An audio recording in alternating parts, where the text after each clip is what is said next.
Okay, now Conrad has 16 seconds left, so it's not so easy. So they're both anything can happen with this kind of a thing. So he went for the check, no bishop e3.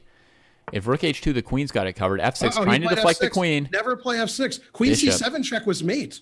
Queen c7 check. He didn't play it. You were right about that. You were right about that. Queen, it's mate now. It's still mate. Still mate. He didn't play queen c7. He allowed rook h2 also. Oh! Everybody hung mate and won. Everybody hung mate and won. Queen g7 was mate.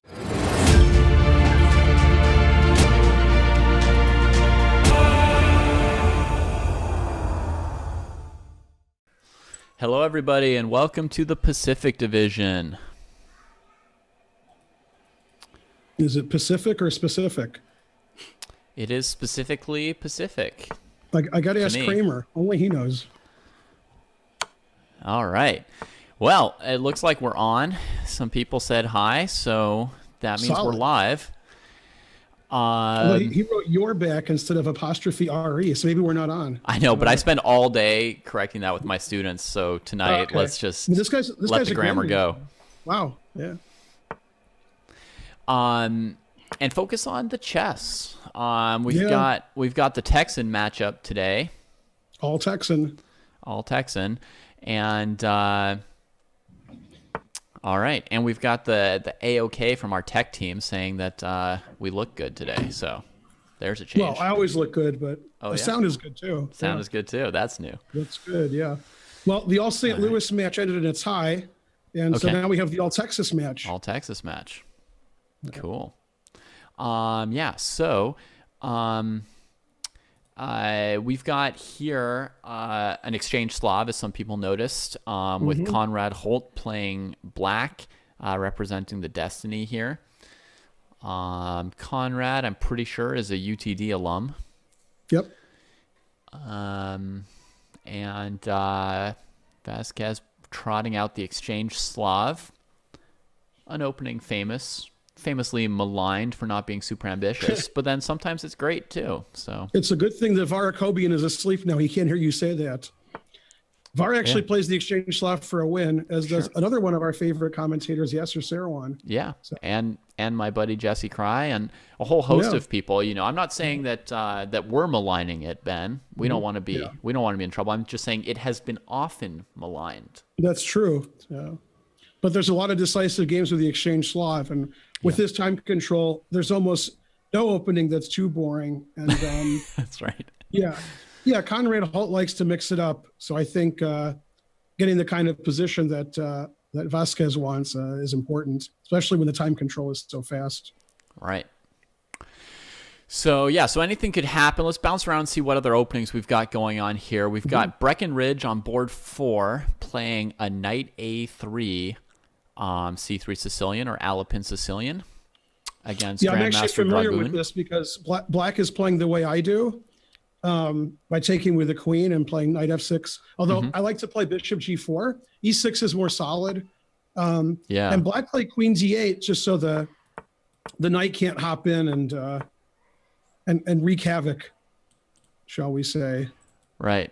Once it gets to b5, it can be too late to deal with it. You play queen d8, white plays bishop f4. So so he played queen d8 right away. And now if white played bishop f4, would you spend a move on like a6 or something to stop knight b5? It's possible. A6 weakens the b6 square, which may not be with the queen on d8. Right. You could also just play bishop d6, try and trade stuff. Yeah, and in this variation, the main thing that may or may not happen is what happens on d4. Does Black take on d4 and white accepts the isolated d pawn? The answer is no in this line because the knight's on a3. When the knight's on c3, it can go to c3. That's normal. In this variation, usually they're taking with a knight or playing knight b5 first. So if Black tries to isolate white's pawns by taking on d4, taking on a3, white can play queen a4 check and take back with the queen. Right. So here, white could take with the bishop or knight, but I'll just do one of them for argument's sake to show everybody the fork you have in mind, which will preserve white's pawn structure and even introduce some difficulties for Black on the a3 to f8 diagonal. So exactly. Yep. That would be that's not a worry right now. Yeah. Okay. So bishop e3. That was Wow, sort of knight like d5. a slightly surprisingly solid move to me, this bishop e3. I was expecting something, more exciting with the knight, but bishop e3, and now black saying he's got enough time to keep moving this knight. How do we show these games to our students? Black plays queen d5, queen d8, then knight f6, knight d5, and ignores all of his other pieces while white's just developing. Yeah, basically, if white wins, you show it to your students. That's right. Look what black did. And say, like, look, black spent 5 moves to get the bishop pair, and then white just beat him with his development. And if black wins, you said the bishop pair. Yay. If black wins, you just don't show it, though. I mean, this is a little bit much with all the queen moves. So... And white played aggressively with knight e5. Yeah. The idea of bishop b5 check. And the problem with taking the bishop on e3 is it strengthens white's center and white gets the open f file, which is nice with the knight on e5. Yeah. So this is dangerous for black. This isn't so simple. No. Although I have to say this also doesn't necessarily jive super well with the knight on a3. So if we're talking about how developed white is, the knight on a3... he still needs a move to get into the game, just like he did when he was on b1. It's true. It's true. All right, so let's see what other openings we've got. This one looks pretty interesting. I'm looking forward to popping back here. But looking at Ruiz versus Sidora, they've got like 20 moves played. Wow. And some complicated positions. So let me just see really quickly what happened. Al-Yechen's defense. Pieces came out. Fight over the e5 square. White gets extra space. This is Joshua Ruiz as white, a.k.a. Josh Daruka, versus Julio Sidora, a.k.a. Sadorowski, the top board of the Destiny.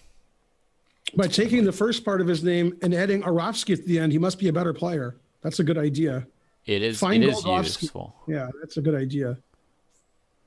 So white gets a little space advantage. Black trades one piece off to sort of reduce his cramp a little. Still looks maybe slightly better for white. This a-pawn push trades off the isolated a-pawn and creates something for white to attack on either the a or b files. So that's a nice plan. And then he goes after this bishop, but he can't catch him. And there we are. So... yeah, I don't understand why white's knight is on h4. There must be a reason. I just don't know what it is. So white has a bad knight on h4, double pawns on the c file. The c4 pawn's weak forever. This seems really nice for black to me. Yeah, somehow white's nice little space advantage and the a4, a5 thing all kind of slipped away when he played this knight h4 maneuver. I mean, I don't know if when he played this move, he thought he was trapping this bishop and chasing it down and forcing a trade and miscalculated something, but he definitely didn't get it. That seems likely because you would want your knight on h4 here. So I think he thought he's going to do something with the bishop and he missed the sneaky way out that black had. Yeah, if these two pieces are going to sit here, it's going to be super awkward. Maybe he thought he had some kind of rook d1 tactic here. Right, then c takes d4, and then maybe c takes d4 would be what he didn't see when he played knight h4. Something like that could be. Yeah. And then basically this position's kind of bad for white. On rook takes, there might even be knight c5 before taking the piece. But even without a tactic, black would just be better there by trading on e3, leaving white with doubled c pawns. So, yeah, maybe that's what he didn't see coming, and so he plays rook c1 to defend this c pawn indirectly and just leave the knight to its fate. I thought we were the commentators, but somebody in the chat in this position says black should play bishop h2 check and bishop g3. Yeah, that's probably not even something I would think about, but it might work. Fair idea. I was actually looking at bishop h2, bishop g3, bishop f4, pawn to g5, and bishop e7.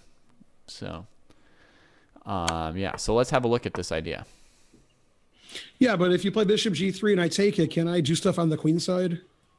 All right, so now you're trying to win this piece, but you're down a piece. So if white has any move that does anything, it might not work out for black. Yeah, I want to play bishop c6. Although, I mean, white's got a lot of things hanging too, right? My rook's hanging. Yeah. Darn. Whoa, something happened already. Sorry, 1 second. Yeah. I just clicked the refresh button. Yeah. So bishop e7 was played, the simpler move. Then just g3, take it. Wow. And e5. Yeah, this just looks awful for white. and immediately abysmal. The queen's like stuck here defending this. This is a good move, right? At least free the queen to start moving back towards the side of the board where you're going to get mated. Yeah. That said, it looks like black could already win a pawn, trade on d4 a couple times, play queen f4. I mean, I don't know. This is maybe like the stupid approach, but can he do this? Maybe bishop e3 and his bishop's hanging. Yeah. You're taking everything. That's a stupid approach. I shouldn't open up the queen like that. So what does black do next? Even that position looks okay after queen f5, but yeah, it's probably not what he's going to do. Yeah, but it's not terrible, but it doesn't really accomplish anything. Right. Trades off a bishop double d5 pawn. was a good move because e5 gave away the d5 square. Yeah. I'm really worried about white's king though. Yeah.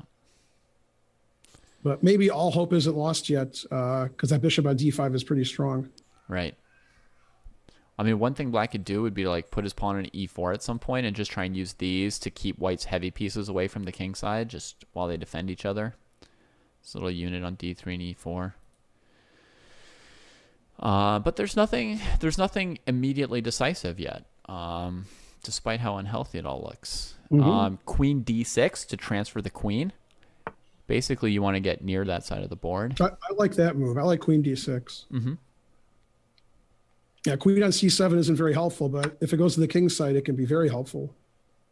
Yeah. Wow, all right. Just playing instantly.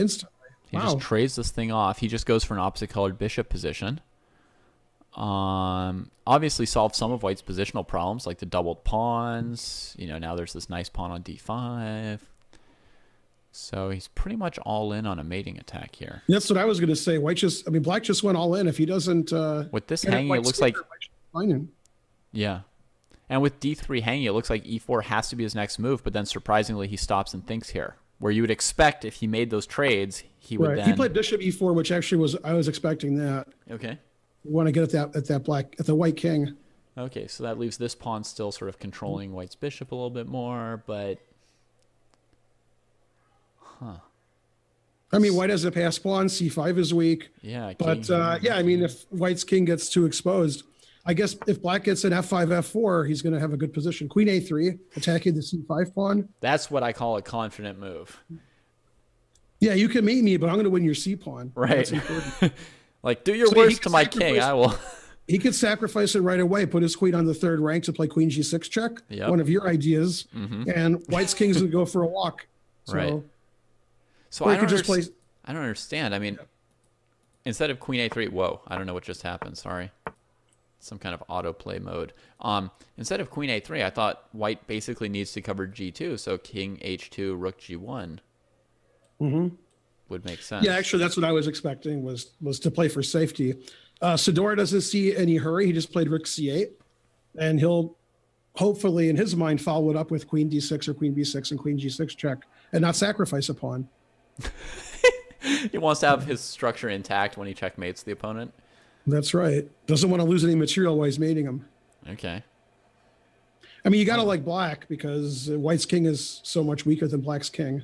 And there's heavy pieces on the board. Yeah, the H pawns are just not not good. But I mean, white does have two factors in their favor, so it's not like a complete one-way street. If he doesn't get mated, the game will be complicated. Right, and he stopped the queen g6 idea with queen a6. Yeah. Very reasonable, deciding not to get mated. Yeah.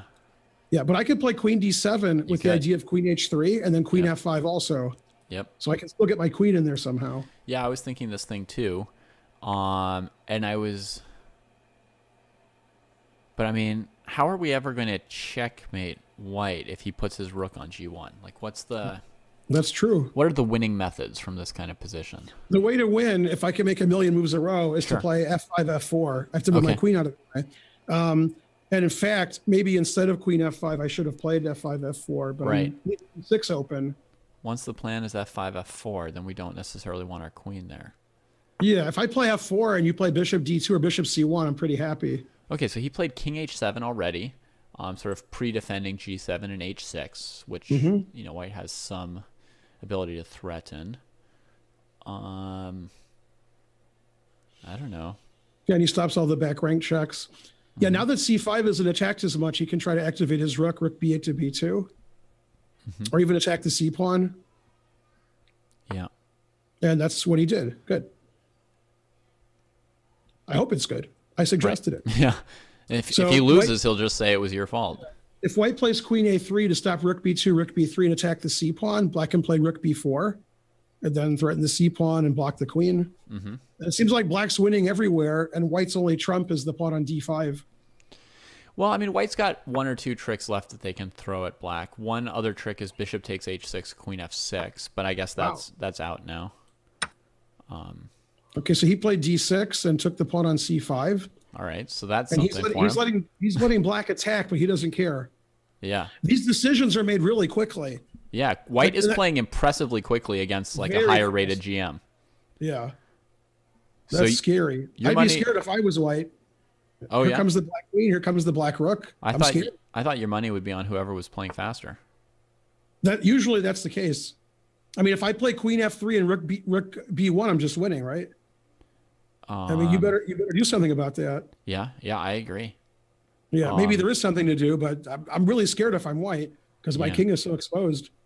When you have opposite colored bishops, as you all know, the attacking side is for choice because the other bishop can't defend. There's a lot of weak white squares near the white king. So this seems exceedingly dangerous, although if he doesn't get mated, it's got two passed pawns. Yeah. So, yeah, I'm surprised how fast he's playing. Maybe he's just a very fast player. Yeah. I mean, and the other match started a couple minutes ago, David. Oh, cool. Let's see. Seattle match against Las Vegas. Okay. And Nakamura's playing for the first time. And unfortunately for him, it's, what is it, 4 in.? We're in Gibraltar. Yeah. Yeah, he's one of 4 players playing both in Gibraltar and in the Pro Chess League. So tough schedule for them. But his is the worst because like Vargas played the last time, but it was earlier for him. So although it's not clear if you want to play at 4 in or 2 in. It depends what time you go to sleep. So yeah, I mean, if you went to bed at 9 o'clock, you can wake up at 3:30 and play. But yeah. Okay, rook b3 was played, and in which game? Really dangerous. In the Sidora game. In the Sidora game. Really dangerous. Yeah. All right, I'll pop back there. What are you looking at? You're looking at Nazi's game with Hikaru? Yes. I mean, I was. Now I popped back to Sidora since you mentioned it. Rook b3, rook d3. Yeah, it's getting really scary. So he didn't go for queen f3, but he has the idea of rook takes bishop at some point. So that's why the queen is now just sitting guarding e3 and f2 to stop queen f2 mate at the end. Yeah. And I guess his idea is maybe to take the d pawn and then come back around to g6. Yeah, he's stopping the white d pawn, and he can still play my idea of queen f3 and rook d1. Yeah, and if c5 ever gets played, then he's got rook e3. So white's sort of frozen meanwhile. Not easy. All right, let's see how everybody's favorite is doing. Hikaru Nakamura. He's ahead on time. Okay, and Nazi is not scared. She played f4. Yeah. She's playing really aggressively in this symmetrical pawn structure kind of position. Yeah, I don't know about f5, kind of blocking her own bishop. Yeah, Hikaru likes to play g5 when he's black. Yeah, f5 makes it difficult for white to break through there. Yeah, although Ben, you said that yesterday people who play f6 lose, right? Someone in the chat's pointing that out. That's correct. So. Rules were made to be broken. Well, you finally admit it this week. Yeah, when you have a white square bishop, you better play f6 and bishop f7. Otherwise, you get in trouble. All right. So I agree. This bishop completely, matches the pawn structure Hikaru has. This is what I don't like is this move f5, kind of blunting her own bishop. Yeah. And honestly, by having him play g5, it gives his bishop an extra possibility, which I could see coming up at some point. So really, really not a fan of f5 for me. Me personally. And as per usual, Hikaru has a huge time advantage.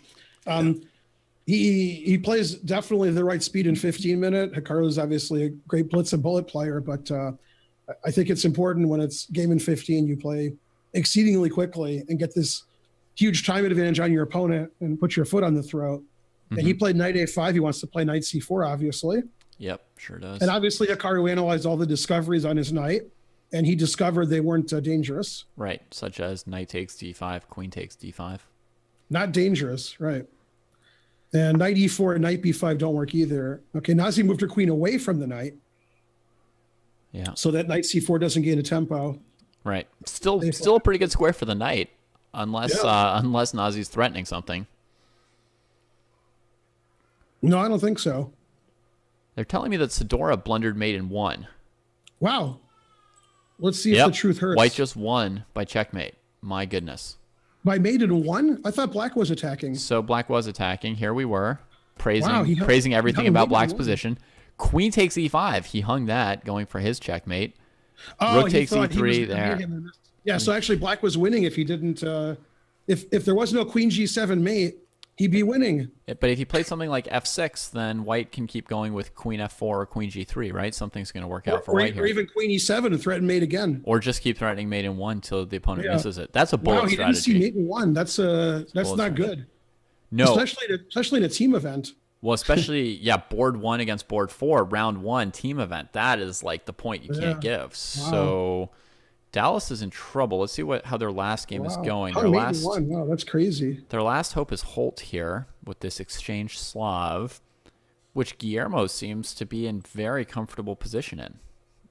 You said it was important for him to get a position he liked, and maybe that's what he did with this exchange Slav. So what, he's just a solid pawn up here? Seems to be a pretty solid pawn up. If g5 happens at some point, he has bishop d6, so he won't lose the e3 pawn.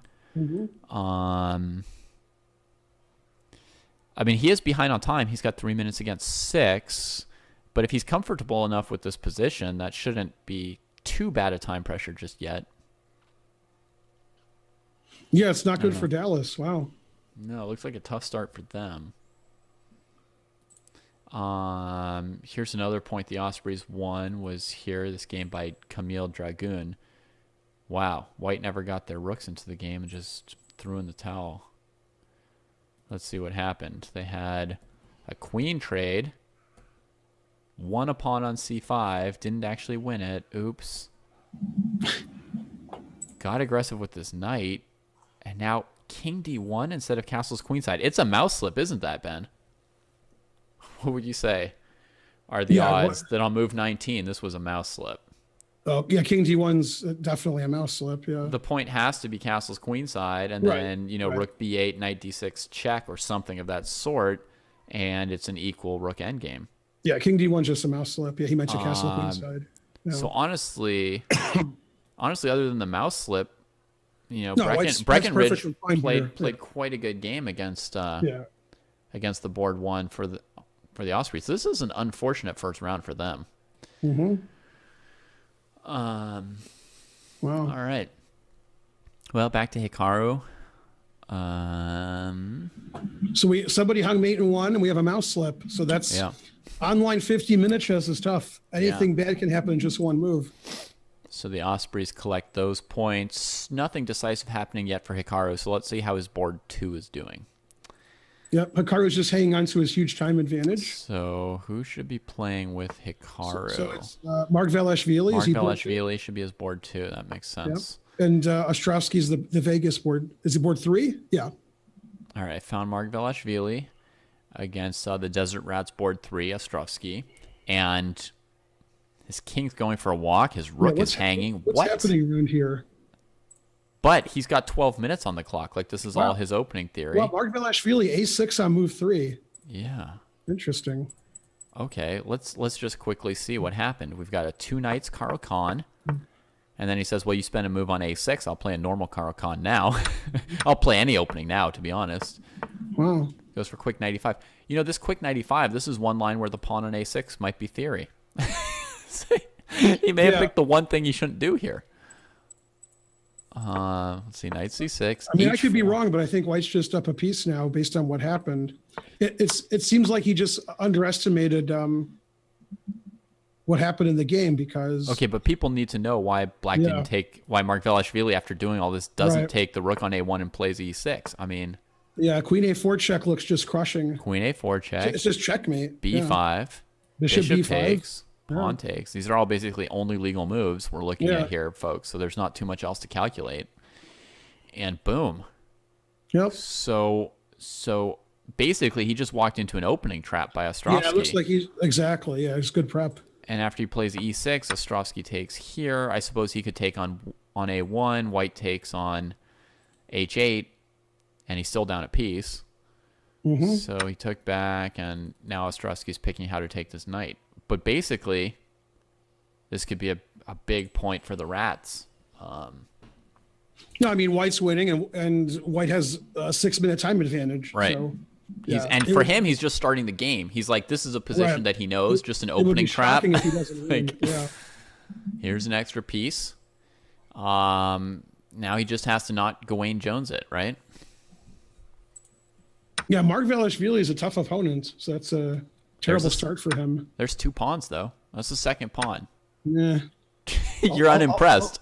I'll take a piece. Yeah, I'm not impressed. Yeah. Okay. Nah, it's just down a piece. Pawns are meaningless. There's never going to be a passed pawn. Okay. Well, if it were a 1-minute game, there would still be a game to play. Yeah, but that's always the case, isn't it? So you think this is over? I don't know. After seeing Carlsen versus Gawain Jones, I'm not gonna write it off completely just yet. Let's see if Hikaru's done anything special. Took a B pawn, took an A pawn.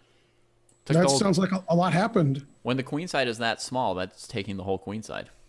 That's funny. I just gave a Fisher lecture here at the Chess Center, and I was trying to figure out what games to look at, and I almost picked the game Szabo Fischer, where the pawn structure was similar, and then all of a sudden Fischer did a Hikaru and took all the queenside pawns.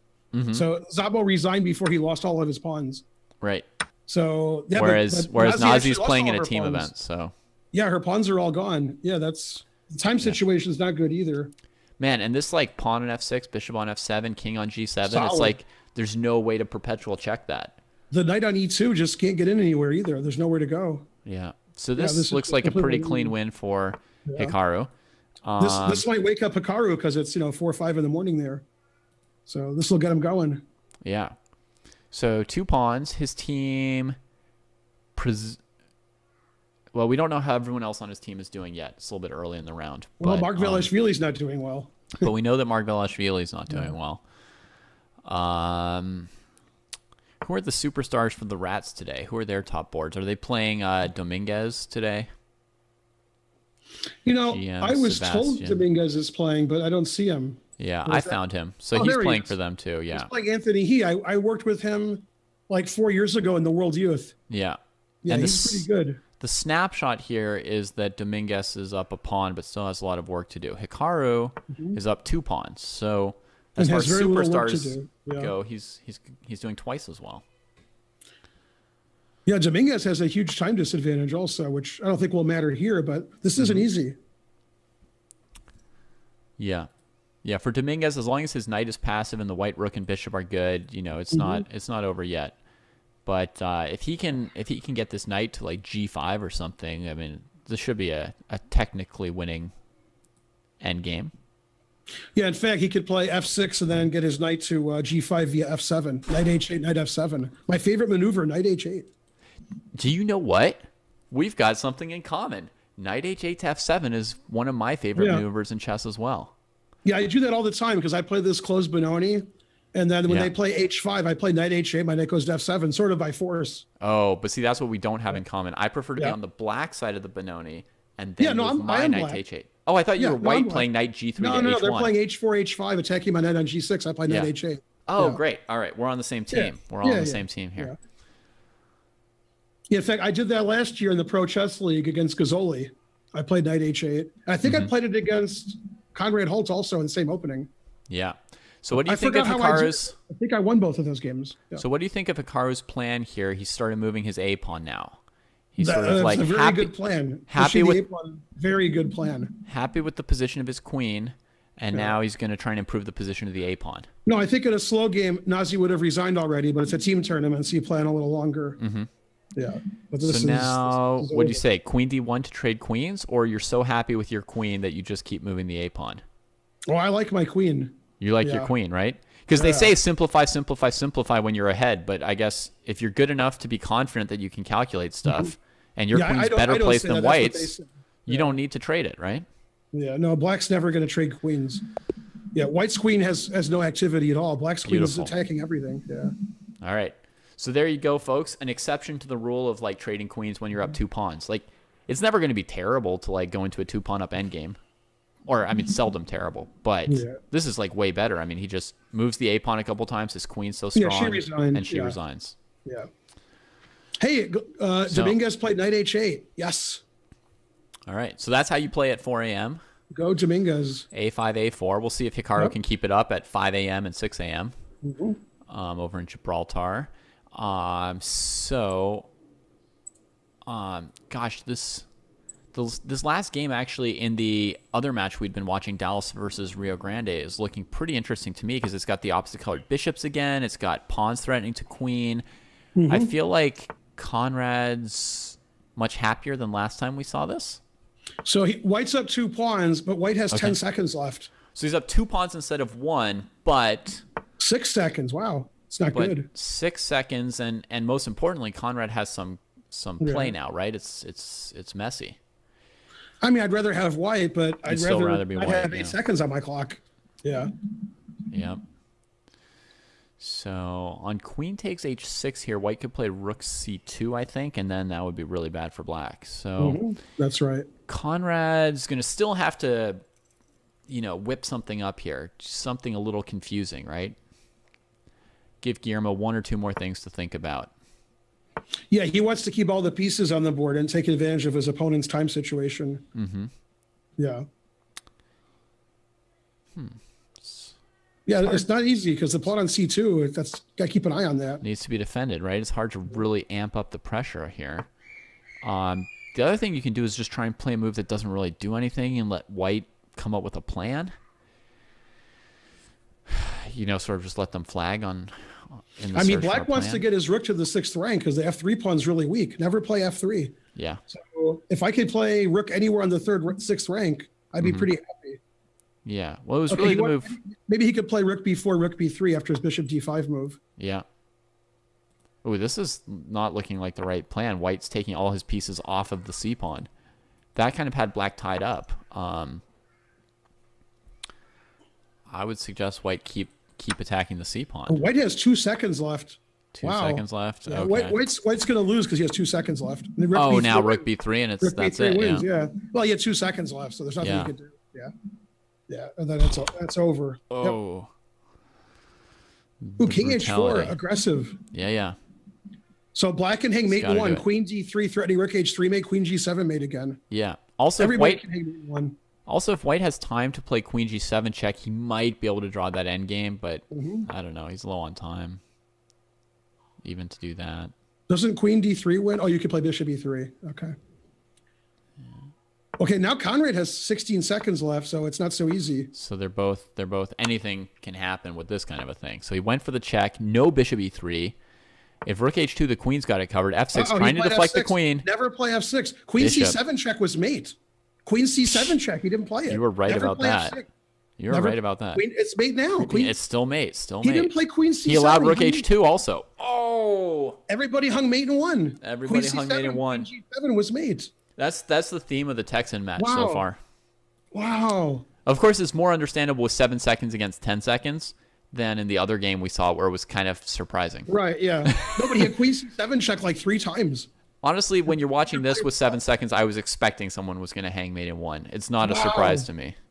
They both hung mate. Yeah. Wow. That was queen special. c7, queen g7 was mate. That's shocking. Yeah. So what is this, 2-2? Was it 2-2? Not shocking to me. 2-2? Anybody wondering this would have been the check and then mate. So that's going to tie the match because Conrad's on the destiny. So that's going to be 2-2. Wow. And Vegas versus Seattle is also 2-2 right now because you were right about Ostrovsky. He won this.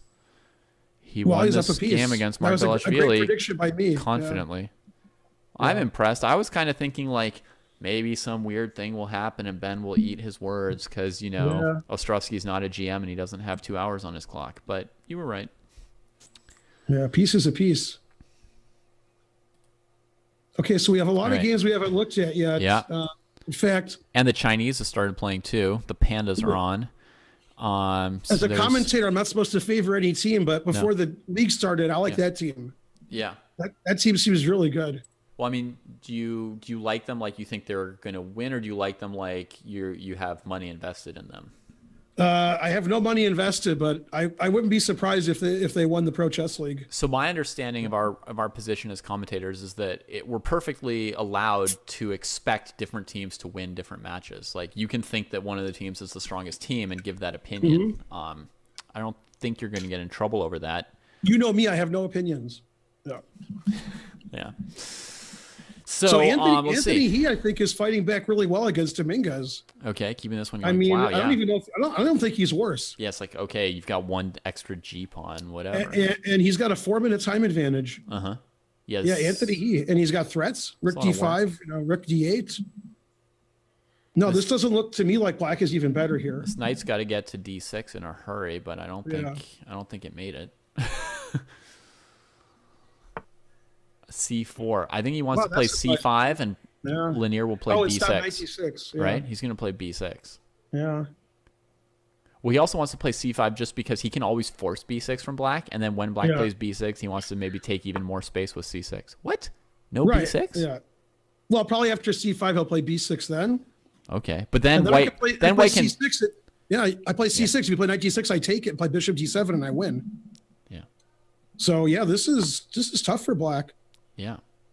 And he can always go Bishop C8 at some point. Dominguez is a great blitz player, so yeah, he's got Rook F1 to D1 here to hold the balance at least, if that's all he's, if that's his ambition. Black's not better here at all. So this is going to be an upset. But Dominguez knows he has to win board 4 against board 1. Yeah. So he may go too far. Also, the match is tied 1-1. The other game still going on in this same match, if I've got this right, is Melik Kachin as black against Bryce Tiglin. And looking at it, it seems to slightly favor the lower rated slugger at the moment. I agree. Yeah. The G pawn seems slightly strong, although you have to be careful how you use it.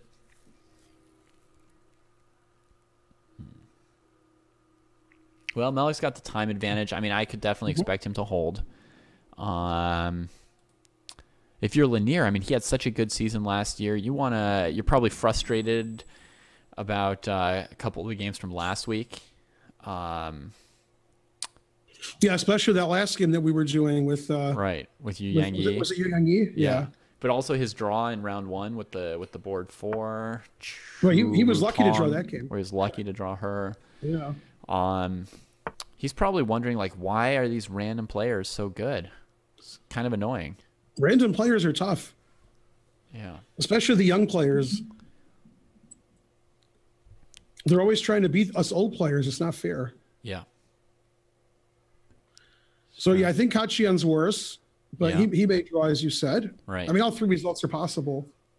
But, that match can go either way, of course. Yeah. As can all the matches. So that's up in the air. Should we start looking at the next match at all? Like, yeah, it looks like Australia's playing. What do you think? Hackers and kangaroos, or surfers and pandas? What do we go to next? Do we just pull up the top board of each match? Like, yeah, let's see what's up here. So we've got Yu Yang Yi playing again. This week, by the way, perhaps the most important match is the board 4 for China. They're using another different board 4. Board 4? Wow. So if they've got another board 4 who's like an IM or GM, that's going to be pretty brutal. They're also playing Wong Ua this week for the first time, I noticed. I thought he was board 1 ahead of Yu Yang Yi because he's not a better player. He used to be. The surfers have... now he's 50 points lower rated than Yu Yang Yi. And Yu Yang Yi is like an incredible force like we saw last week. I think he 4-0'd it last week. That's right, sure. He did. So, he did 4-0. Yep. I'm kind of attracted to Alexei Dryev's position. Okay, this looks like a Kira Khan that I've played. Is it? He is playing the next board 4 for the Pandas, so this is an important scouting game as well for them. Let's switch to our special San Diego Surfers scene. All right, so what I like about this is that Dreyev has doubled pawns and a rook on g8, because I myself have often doubled my pawns. Yeah, I played this line with black also in the Kiro Khan. I like to play g6, although I must admit, I've never played knight h6. So I guess I learned something this game. Knight h6. That makes sense. I do have those double pawns a lot. It's true. Oh, so the reason they get the doubled pawns is because it's bishop h6 tactic. I'm sure Dreyev's like, whatever, do it if you want to. Right, because I play knight f6, then when they double my pawns, I have knight e4. So I like doing that. Oh, which makes a lot of sense too. Yeah. And this way you've got the dark squared bishop, but the knight on c6 could certainly be rerouted profitably. Find somewhere better to go. Yeah, trying to keep my eye on things in the other match as well. Nothing decisive yet in the Sluggers versus Desert Rats match. If we go back to the Dominguez game, he has 18 seconds left. Yeah. And I don't like his position. Drea just threatened Maiden 1. Maiden 1 is pretty effective so far today. I think Dominguez is losing. You think Dominguez is losing this thing? He's losing? I think he's losing, yeah. Oh, my goodness. The white rook got in. He's taking the extra pawn away. Maybe his active rook, he can hold the draw. Rook b3 and rook g3. But he has 20 seconds left. Right. So, like, if rook takes g4, he's going rook b3. Right. Yeah, so losing was too strong. But, yeah, this looks like a good board 4 versus board 1 matchup. Dominguez is having trouble at board 4s this year. Yeah. Fighting for draws. That's crazy. I mean, Dominguez is like somebody who's maybe won the World Blitz Championship once. I mean, he's a good rapid player. Yeah. He's a really good rapid player. He had an incredible season in 2017 in the first season of the Pro Chess League. So seeing, Anthony He and Chu Ru Tong like giving him some headaches is really kind of shocking. I mean, it really speaks well of these players. And look at what Anthony played. He played an interesting move, rerouting the bishop first. Yeah. If rook takes g3, he seems to want to play rook f6, but then rook f3 would be played back, right? Where he could play king e7 also. He actually played rook takes g4, and they traded, so they got a draw in game. So this is a draw for sure. And Dominguez has 14 seconds left. Yeah. But yeah, nobody can win this. So okay, in the Melik game, Bryce Tiglin declined a draw, but he's down to 15 seconds. Okay, he's taking the draw. He's taking the draw. Yeah. Okay, yeah. I mean, I don't think Melik's in any trouble here either. Right. Honestly, with 49 seconds against 15 seconds, you might want to just move back and forth if you're a GM, just a couple times, see what the other guy knows how to do. But I don't know, maybe they have already been moving back and forth for a while, and he couldn't really improve what he was up to. Yeah, he has to keep the e-pawn defended. When the rook attacks his knight, he has to go back. So, yeah, it was just a draw. Pretty much forced there by Tiglin before running out of time. That's a practical decision. Back to Dominguez. With his king on g3, has he made any kind of progress where he can press for winning the e4 pawn? Yeah, he wants to play knight g4 check, and if it's a king and pawn ending, win that. And if it's not, he gets king f4 in. And Anthony is trading pawns on the queen side, which seems smart. Good idea. Got to get one of those off. If Black had played a4, he could maybe go bishop b5 and take it. So I mean, Black's playing for a win, but Black does have 9 seconds left, so not easy. So he's going to h2 and g4 now. And one thing White could do is put his bishop on d5, and when knight g4 check comes, sort of bring his king to go take the b pawn and try and I think like lose the e pawn, get the b pawn. Yeah, this should just be a draw. You can always go and take that b pawn, I think. Well, now the knight's covering king d3. Yep, bishop d1, I agree. Okay. Stopping knight c2 check. Knight c2, that's reasonable. Yeah. And now it seems to me White can just run to b5. Right. So now when the king comes f4, well, there's knight e3 check, so he's got he has to move his bishop first. Yeah, he's got to be a little careful. 8 seconds against 20. Intense. Now he cuts him off from c4. Right. He's not hurrying to take this pawn. Oh, he defended his pawn, yeah. Okay. Just cutting him off for a moment. Yeah, there's nothing much Black can do now. Closer. They're just going to draw, I think. Because, I mean, Black could lose. If White plays king c4 and has his e-pawn defended, then you got to be careful. Wow, 1 second. Wow. Wow, down to the wire. Yeah, bishop g6 is nice, defending the e-pawn.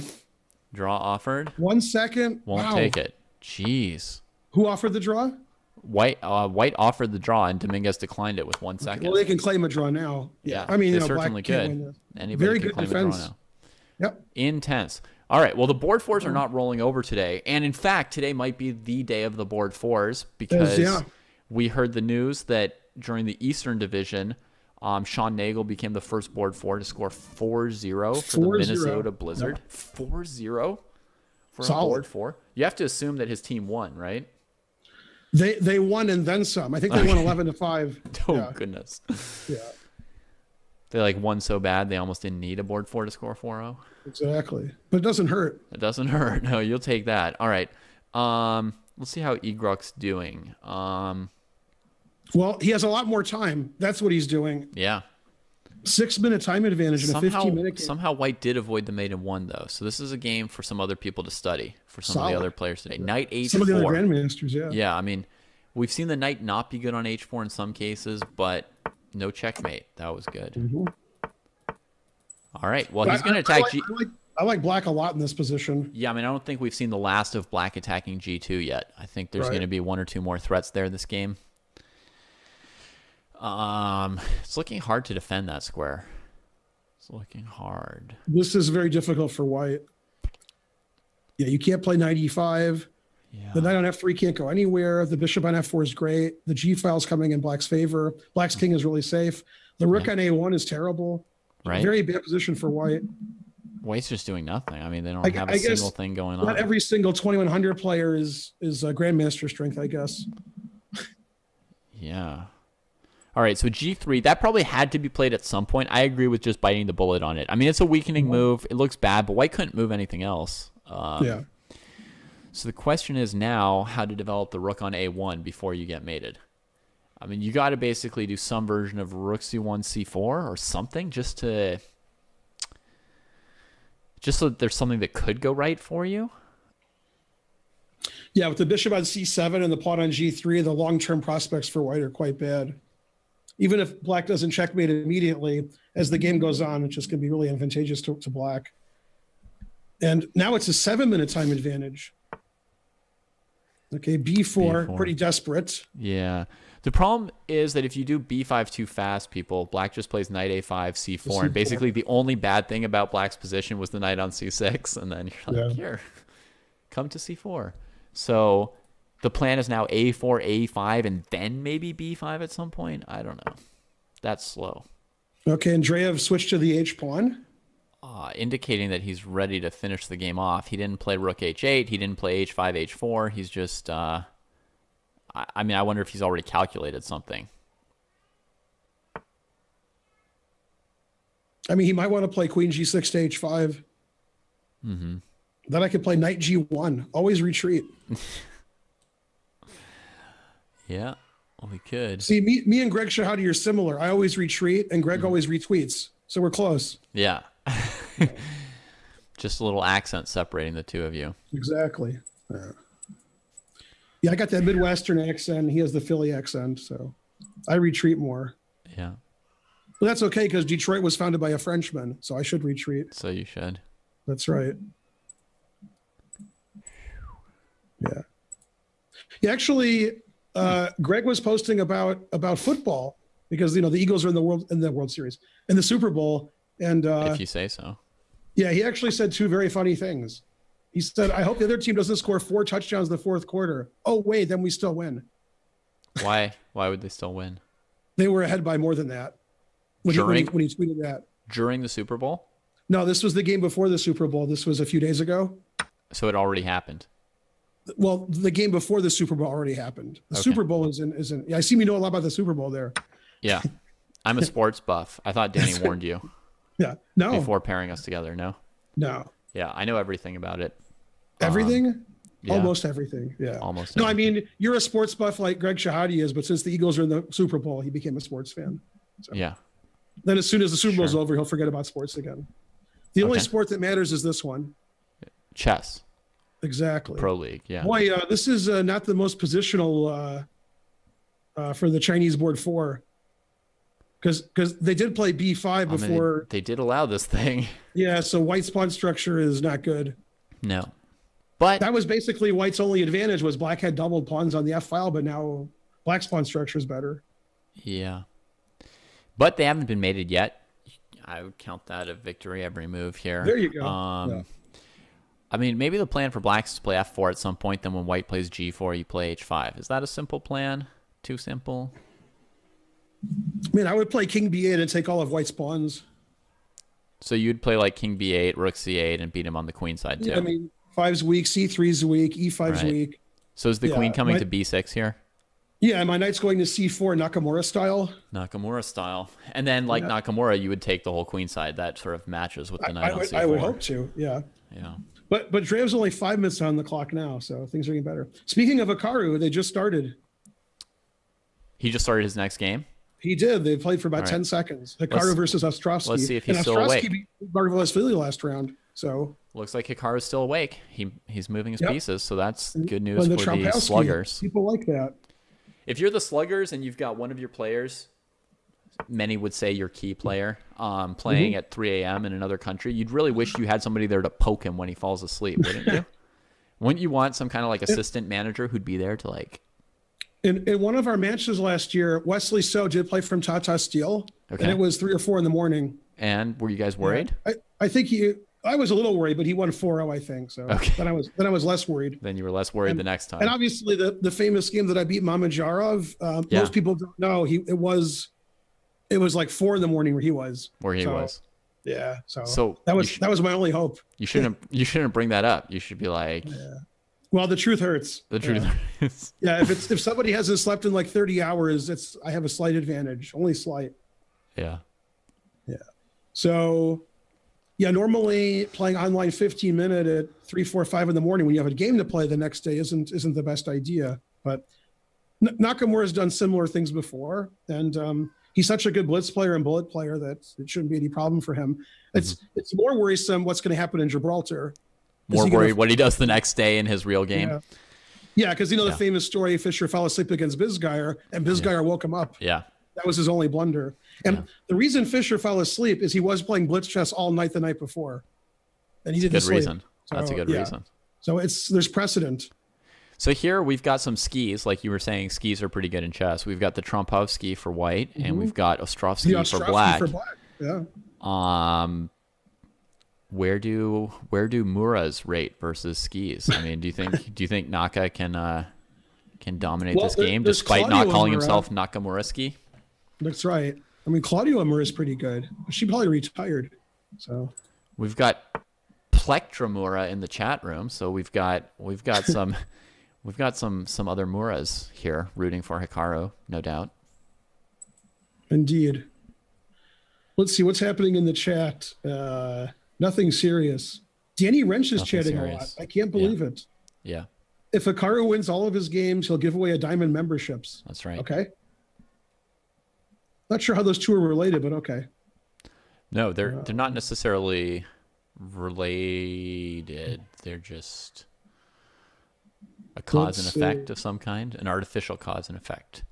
Something to get people even more excited about Hikaru's play. Hikaru gives up the bishop pair.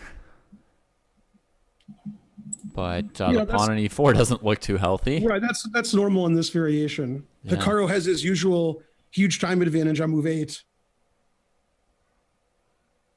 Okay. Yeah, actually, Hikaru is one of the few 2,700 plus players who doesn't seem to like bishops more than knights. So he's off to trade his bishop for a knight. Yeah. There's also a lot of like top players who have enough experience with the Nimzo that they know when the knights are fine. So he basically, I thought f5 was forced to hold on to this pawn. So now Hikaru wants to weaken Ostrovsky's dark squares and end up with his knights on better squares than the light squared bishop. If he trades on d6, then c takes d6 kind of covers his weaknesses. So he's probably angling for something else. He might play c5 himself. Yeah, but this seems okay for black. Okay. Black has 2 bishops, and he's got some space, so I think black is okay here. I think black might play e5. I don't... Yeah. He played e5 just as you said it. You're a genius. Well, I mean, it's like when you play a move like knight c6, the knight's kind of clunky unless your plan was like the pawn break. Right. That was his idea. Yeah. And it also lets the bishop out and deals with, his sort of doubled pawn situation a little bit. I don't think black's too much worse after e5, but... I don't think black is worse at all. Okay. And Ostrovsky is playing remarkably quickly and confidently. I mean, not as fast as Hikaru, but when you face Hikaru, it can make you play even slower, right? Because he's going fast. That's right. So you can't think on his time, and then you're maybe a little intimidated sometimes. Maybe not you, but some people. So that can cause you to use a little extra time too. But it's easy to get intimidated. Hikaru plays fast and good. That's not fair. No. Queen F6 looks good. But yeah, Ostrovsky played great the first game, had great preparation. So he's pretty confident right now. He is looking confident. And if bishop takes e5, knight takes e5, doesn't look like a bad square for that knight. No. If some other random move from Hikaru, then bishop takes b2. So, I don't know. He can't play knight d4. Doesn't really want to play knight to c3. So there it is. So he'll trade. And then maybe he'll go knight f4. So that if black wants to play knight d3, he's got to commit to g5 and deal with knight d5. And it might not work out. I assume he'll play c6 now. c6 first. Yeah, he could play bishop e6 bishop also. Bishop e6 too, a developer. Get the rooks to the d file. But yeah, I mean, Ostrovsky's playing quickly also. Bishop e6 has to be better than c6. I mean, you got to get the rooks out. It's funny, like when I did Perpetual podcast with Ben Johnson about 3 or 4 weeks ago. Yeah. He asked me some question at the end that he asks all of his people, and I answered it. And he said, "Oh, that's funny because last week Ostrovsky was on my show, and he gave the exact opposite answer I gave." So I guess he was right because he's winning in round 1, and his position's pretty good here in round 2 against Hikaru. Yeah, he's looking right today. Although if the question was like, "What's your favorite book?" then that's right. It might be unrelated. Yeah, no, he said like, what advice do you have for people who are trying to improve their game? And I think I said the opposite of what Ostrovsky did. Yeah. I said something like, you should play a lot of golf. No, I didn't say that. Don't analyze your games. No, don't do that. And drink a lot of sparkling water, matching my personality. Popping over to Yu Yang Yi for a second. He's locked in battle with Tatev Abrahamian. And the position looks like a fantastic mess. Abrahamian sacking exchange, which is usually good. Now she could sack her queen on e6. Would be kind of stylish. Probably not good enough. But if it weren't a queen, she would sure love to plunk a piece on e6. Wow, Conrad Holt checkmated his opponent in round 2. So he has 2 checkmate. 2 checkmates. Wow, awesome. 2 on the board checkmates. Yeah. Racking them up. That's pretty awesome. Do they have any kind of prize in the Pro Chess League for most checkmates? If you have 4 checkmates in one day, that's pretty good. Let's check the prizes for a second. Let's see. First place team, $20,000. Nice. Second place, $10,000. Okay, these prizes all have to do with winning so far, not with checkmates. Winning. Yeah. Winning, almost winning. Okay, I finally found Tatev's game after all that. It looks like there'll probably be a third, fourth place match this year. Last year there wasn't, but this year third prize is $4,000 and fourth prize is $2,000. So I'm going to extrapolate. That's a lot more. Yeah. A third, fourth place match, not just like some tie breaks, and then the fourth place team being angry. Being angry. We got MVPs. We have prizes MVLs for under 2,600, under 2,500, etc. And we've got weekly prizes. So every week there's a poll on Twitter where you can vote on which game was the best game, which was the best move, and what's the best blog or team video stream, because there's a lot of other streams you guys can watch if there's just one game you love, or there's just one game you don't love, which is me, or one stream you don't love, which is me and Ben. So there's a stream on that's not us right now. How's that possible? Wow. There's a stream for almost every team, I think. Wow. So a stream for every team. That's a good motto. Pro Chess League says that's not the most current prize list. Well, it's what you sent me a couple hours ago, but I'm glad. Maybe it changed in the last 2 hours. So there you go. Clearly he knows something no one else does. Like he just ran off with half the money or something. And he's like, ha ha ha, those guys aren't playing for anything anymore. Let's see. Okay. Let's see. Well, I mean, I do love a bishop pair, but I also love Yu Yang Yi. His position's pretty complicated, though. I mean, I would lose either side of this. That makes it less just complicated. Hang her bishop on b4? That makes it less complicated. That's what I would have done, too, as white against Yu Yang Yi. Wait, she just hung her bishop? As far as I can tell. Because she could have played, like, somewhere else. Yeah. So you like the bishop pair, and Yu Yang heard you, like so he took the bishop. He was like, I got to eliminate that bishop pair. Like, okay, David's right. David's right. The bishop pair is Yeah. good. Let's get rid of it. And then It's easy to blunder with a minute on your clock, I must admit. Yeah, I think Tatev also likes the bishop pair like me, so that was sort of decisive for that one. How's Hikaru doing? Ostrowski got into D3 for the moment. I mean, it looks truth hurts. Looks like he could be evicted. But some kind of knight eviction might lead to trades on D1 and queen B2. Or even a queen B2 sack. Wouldn't that be awesome? But not quite good enough. Queen B2, it would be awesome, queen B2, and then you just don't take again. And if we take once first, then when we go queen B2, there's he did rook play D8. knight C5. Yeah. So that's unfortunate. But all right, knight C5. Well, he played knight C5 to evict the rook. Okay. And I assume they're going to trade everything. And if bishop takes C4, I'm not sure what he'll do. Yeah. I guess B3 and then try to take on B7 or try to get the queen infiltrating. Yeah, he could. I would just go bishop D3 then probably on B3. It's true. I mean, Ostrowski is can be very happy with his play so far. Yeah.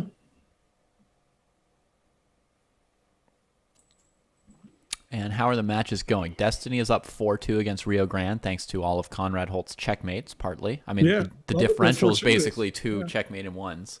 Yep. And Seattle, Las Vegas are tied. Seattle, Las Vegas still all tied up. Yeah. The Kangaroos are jumping all over the Hackers. Kangaroos have a lead on the Hackers. Well, the Kangaroos like to jump. Yeah, and the Pandas are up 1-0. Because we saw why they're up 1-0. Pandas are just getting started. And Ostrowski made a move that I would suggest. He retreated. I just didn't see it. Here we go. The Surfers just tied the match. Let's see what the key detail was. Rook to F3 was played here by Lee, and Drea plays queen takes rook. Decisive, but I guess the problem was queen to H1 checkmate. And if pawn F3, never play F3. After pawn F3, this would not be one of those exceptions that you finally admitted exist. Yeah. This would be a really bad F3. No. Okay. Well, the position was just bad. Yeah. So Dreyev won this game pretty clean. Finally, a board 1 beat a board 4. Who would have thunk it? Well, that's not a board 4. Yeah, it took a while. It took a while, but this match did it. On both boards, on both board 1s, right? Yu Yang and Gruk both won. So click back to Hikaru. Ostrowski played it calmer. He brought his bishop back, defended B7, evicted the knight. Always retreat. I thought the other option was pretty good for him, but I didn't really analyze it, so maybe not. Yeah, if he trades rooks and takes on C4, maybe he was afraid of queen D7. That's possible. Queen D7, yeah. Yeah, this is a lot safer. He keeps control of the D file. And Hikaru played C5. Yeah. I mean, if this is actually one piece of chess knowledge I know, although you can tell me if I'm wrong. But when there's only one open file and the other player controls it, very often you want to open a second file. True or false? Now, when you say you want to open a second file, which side does? The side that doesn't have a file. Like if your opponent has the only open file. Makes perfect sense to me. Then you want a second file. So I thought you were saying it the other way, and I was like, So, like once the C file's open, then white's queen will kind of counterbalance black's queen, right? Like here when you play C takes B6, suddenly your queen's attacking stuff. I don't even know what black's going to do. Yeah, Hikaru's going to play H3 very soon, in my opinion. Okay. He's either going to take on B6 first or play H3 now. He played H4. Okay. There it is. A little more aggressive than I play. Yeah, I'd like to constrain the king and set up some mating net in 37 moves. Yeah, exactly. Hikaru's still playing exceedingly quickly. Yeah. Almost 11 minutes left. I moved 24. Yeah, this is still going to be a tough game for Ostrowski, but so far he's totally up to the task. Yeah. So what to do? The threat is C takes B6 now with no back rank mate. That's right. Got to do something about that. Man, I'm looking at Dominguez's game. He's not going to win a game this match. No. Now he's a drawn ending against he's the got board. lolcats. Man, he's white too. Yeah, this one would be a little bit hard to squeeze, huh? Man, tough. Pro Chess League is tough. Jeez. Because there's some pros playing who are 27, 2800, but yeah, it's not easy for anybody. Who are all these people? There's a lot of good players out there in the world. I think there's more and more good chess players. What do you... No, I agree. Yeah. Everybody's tough, especially the young guys. All right, so Ostrowski plays b5 to keep that c file closed for the moment. It does give Hikaru an incredible square for this knight, like in perpetuity. And he played a6 to threaten the a2 pawn. Hikaru must have a nice advantage by now. I mean, that black bishop he's not playing Ostrowski the last few moves. But it's not an easy game to win. It's hard to break through. Right. b4 is probably a good choice. Because at least now the white queen has to sort of keep things defended. And he might play a5 and bishop a6 at some point. Get the bishop out.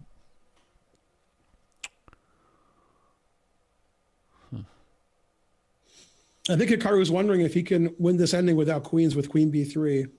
And then put his knight on d4 and move his king one way or the other. It's a good question. But yeah, I think if he does do that, he'll wait. Wait till his opponent has less time on his clock.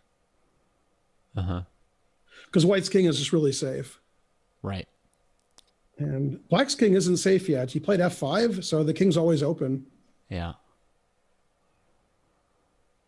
Yeah, I could see Hikaru winning this game. I'll say that. Not that I have any crystal balls, but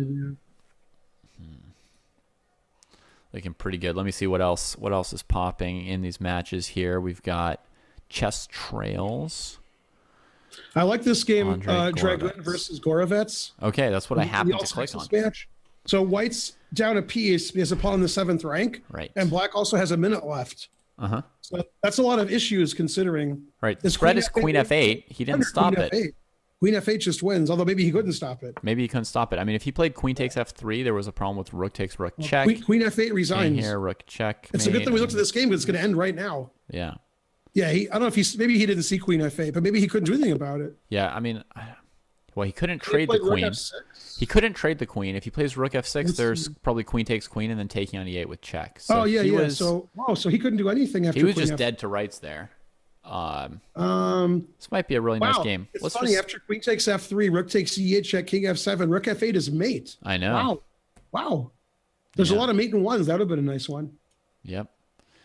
So here's how this thing happened. Rook g6, and Camille just pushes z pawn. He's like, it's time. I don't care about h6. That's a strong e pawn. I don't care about g5. Just pushes this down. And then queen f3. He doesn't care about beetles. Queen f3 is a nice winning move. I mean, like you've just sacked a knight, and your winning move is to offer a queen trade, and there's just no. There's no defense to either queen takes queen or queen f8 check. There's two winning threats. It's also zoning the king away from like f7. Like that's a beautiful game. Nice one from Camille. All right, so that's a point for the Osprey. Trying to close the gap with Dallas. They're only down 1 point now. Let's see. The one match we haven't seen a single game from yet. Dominguez has a dead drawn queen and pawn ending that nobody could ever win. Okay. Let's see. He just offered a draw. Yeah, for some reason, neither clock is going and there's no result. Okay, now black's clock is running. I was confused. Yeah, actually, Dominguez offered it and they agreed to a draw. And they agreed to it. Man, tough match for Dominguez. Yeah. 2 draws. He's got his work cut out for him. That was boards 3 and 4. And he's played boards 4 and 3, right? Yep. That is right. Man. Yeah. All right, so now I'm popping over to the Kangaroos because the one match we haven't seen at all yet is Hackers and Kangaroos. And you said you were hopping over or popping over? I don't know which I said, but usually I say popping and you say hopping. Well, because the Kangaroos. Yeah, I know. So you like to seize every chance at that, and I like to avoid it just in case. Just in case, yeah. Just in case. So, all right. So let's see what we got here. Some kind of a fake Benoni without a bishop on g7. So, what is it? A Queen's Indian, I guess. I like a bishop on g7 better than b7. I don't know about this thing.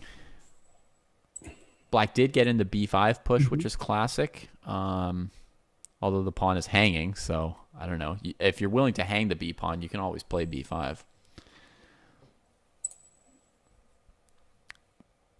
Yeah, this just looks good for white. So what's coming next? Like if b4, he might even play knight e4 now.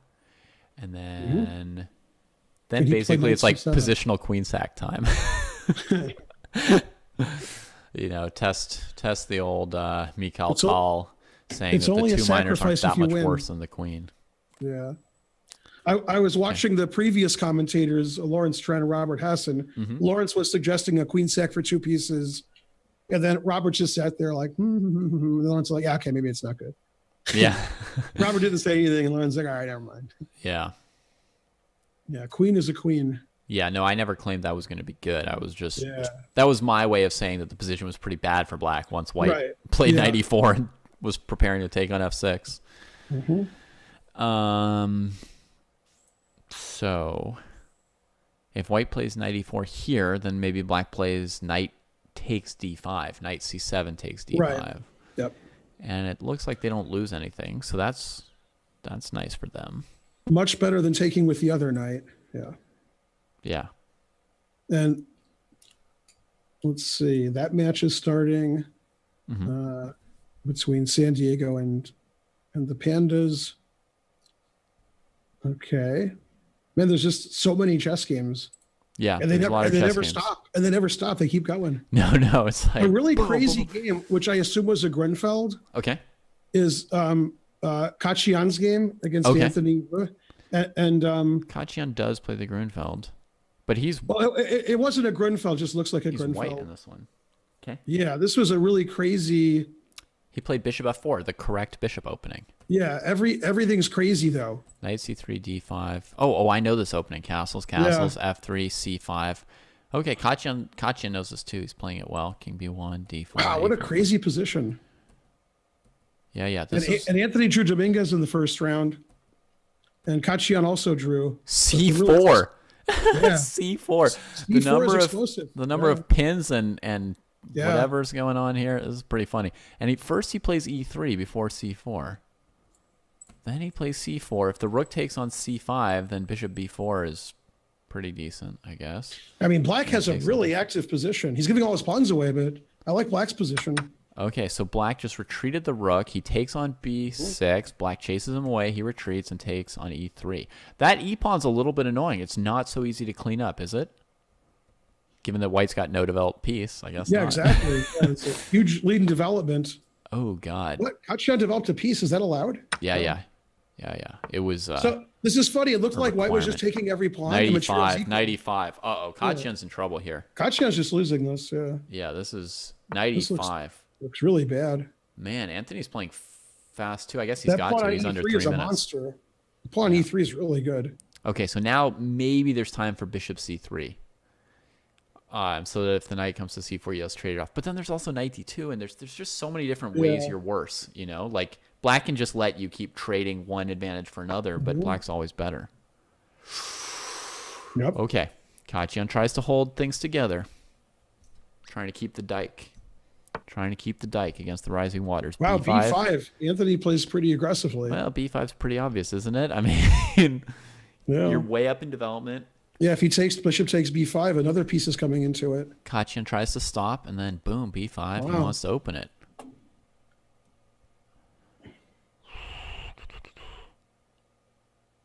Yeah, Pro Chess League points out that these matches are really close. Right now, we've got Destiny and Ospreys tied 4-4. Sluggers and Desert Rats tied 2.5, 2.5. Surfers and Pandas tied 2-2. So the Pandas are getting some real opposition today. And the Hackers 1.5, 2.5 versus the Kangaroos. So the only match where somebody's ahead. Only one match with 1 point lead. So any moment now they could all be tied. Anthony's going to try and give the Sluggers the lead here. If Hikaru doesn't do it first. Let's see. Hikaru's got 7 minutes against 1. That's getting out of hand. He's got tension on the king side. Wow, the bishop on c8 is just terrible. Everything's going well for him, and he's just got She's got so many different little things for Ostrovsky to wear himself out thinking about and calculating and getting more and more tired. That's rough. Yeah, we thought Hikaru would be tired since it's 5 in the morning, but he's squeezing his opponent and very nicely. Yeah, so far he looks. So far, there's no sign that it's 5 a.m. If we didn't, if someone didn't tell us and we didn't tell the audience, nobody would know. Threatens Queen C4, defends Queen C4. Makes sense. What next, Hikaru?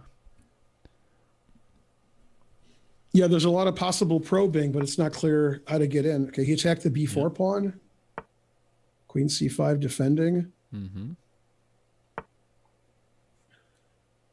Just a little back and forth. Get a couple more seconds off Ostrovsky's clock. A couple more drops of sweat on his brow. It's very annoying when you have such a big time disadvantage, and positionally you're worse too. Yeah. Especially when your opponent is so good. That's even worse. Yep. And he finally did play H6, which shows his pluses and minuses. Yeah. But he decided the pluses outweigh the minuses. If he doesn't lose his H6 pawn, it'll be great. Try to get in Queen G7 check. Yeah, he's got to find a route for his queen to penetrate, right? Either that or trade the queens at some point. But he's all right. Yep. He wants to play Queen to D8. Or Queen to A1. Yep. He's yeah, if he played Queen A1 earlier, there was Queen E5. Now, now Queen A1 or Queen D8 is getting in there. Yeah. Not sure what move would stop both of those. Maybe something like Queen E7, and then on Queen A1, you've got Queen F6. That's right. But on Queen D4, you're going to lose something, right? Yeah. Okay, so he took the pawn on C6. All right, so now on Queen D4, he could play Queen F6. And then Hikaru could take the B pawn then. Yeah. Yeah. Well, 15 seconds, that's no fun. Yeah, we're entering the decisive phase. Wow. I thought he was going to go Queen D8 for some reason, but I don't know. It's hard. Queen D7. Ooh, nice. No, that doesn't work. Might not work, but it's nice. Doesn't work. Yeah, I could take on G6 and win. Oh gosh. Yeah, he'll just play Knight F4, Knight G6, and that's over. Yeah, too bad. He might have some mate too, but if his king had gone back to the back rank, everybody, then White could play Queen G8 and Queen H7 because the king has to block the queen again. 1 second left, and he lost on time. Yeah. All right. The balance is disrupted in the match. Balance of the looks universe, like he's in top form, not disrupted. We expect Hikaru to be a great player, so that's brutal. Just so everybody sees, if the king moves, Ben was saying the knight would take on G6, and then whether or not you take the knight or the queen, this H pawn is basically queening, or you can just lose pawns and let White keep attacking you. So yeah, there nice could be some mate from Hikaru. Also, but this is good enough. All right, let's see Melik again versus Anthony. Since this is maybe a key new prodigy for the sluggers. I mean, they've got Hikaru on the top, so if they've got a good board 4, then they've got a team, right? This looks really good for black. Great pieces, pass pawn on E3. Yeah. Well, Melik he's almost caught up on time. Melik untangled though. He untangled, he developed, he didn't get mated. Still got to deal with the E pawn, but he avoided losing, right? Like sometimes all you have to do is just keep the ball and play a little bit longer, make it hard for your opponent to win. Sports analogy. You're a big sports fan. Yeah. Keep the ball in play. Yeah. Yeah, I told you I knew everything. The closet sports fan. Yeah. Okay, so Melik still has a time advantage. Yeah, I think Bishop pass pawns eventually. I think Bishop G5 might be a little bit awkward here. That's what he played. Then I assume Knight H3. Right, because Bishop G3, H4 is bad, and G3 I was thinking maybe F5 would be bad, followed by Knight takes F3. Yeah. So on Knight H3, the knight's really badly placed, right? The bishop can retreat to H6, and you're still playing E2 next move, kind of trapping the rook on C1. Yeah, that's why NH3 smells, because it's not a good move. Okay. So what will he do? Or is just Bishop G5 too good? I think you have to play Knight H3. Okay. Sometimes you got to ammonia it up. That's what you got to do. Yeah, Rook C5 looks like the kind of thing you might have to try, except there's rook d1, and you wow, just he lose, played g3. So. He allowed your f5. Yeah, but f5, the e6 pawn is hanging. Right. So you got to be. Yeah, f5's at least a little bit messy. But if black plays f5, and let's say you move the bishop, and then bishop f4, gf4, knight f3, I don't know. There might be a way to make f5 work. Let's see, f5, knight takes e6 might be what you need. Then I would take on e4. Yeah. If you take the rook, then, well, you're losing. Not only can I take on f3, but the knight's hanging. So so maybe you take the bishop, but then I can still take on f3. I like e2. I like queening. This seems winning. Yeah. Okay, let's see what happened. G3, well, okay, E2 was played but first. I mean, he has 29 seconds left, so that means all the results are possible. Yeah. Nothing wrong with E2. That's a pretty strong pawn. Fair enough. Yeah. I think F5 was winning. I'm gonna say if I had to, even though I haven't calculated much, I'd bet it. But F2 or E2 looks good as well. So now, yeah, these board fours are tougher than they were last year. Yeah, there's several Rosenthals out there now. I mean, we had one go 4-0 today. Yeah, so I guess so.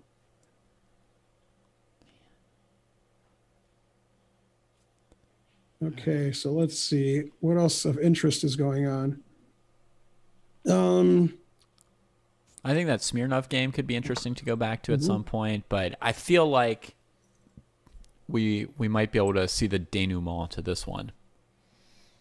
Yeah, I'm trying to find games where nobody has any time. There's also Pakidzi's game with Mark Valashvili, where they both have 30 seconds left. Okay, that sounds interesting. Same match.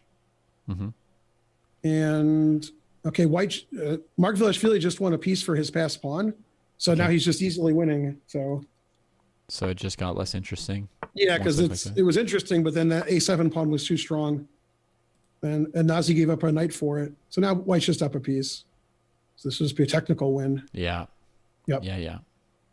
And that's the only game with very little time left. Right. All right. Hey, Melik didn't let that pawn queen. He held it together. Not yet? Okay. Ooh, 10 F5 seconds tried. for Anthony. F5 hey, there's tried. your F5. Yeah. It's going for it. So it could be pawn takes bishop, pawn takes bishop, pawn takes knight, pawn takes f3 with the idea of f2.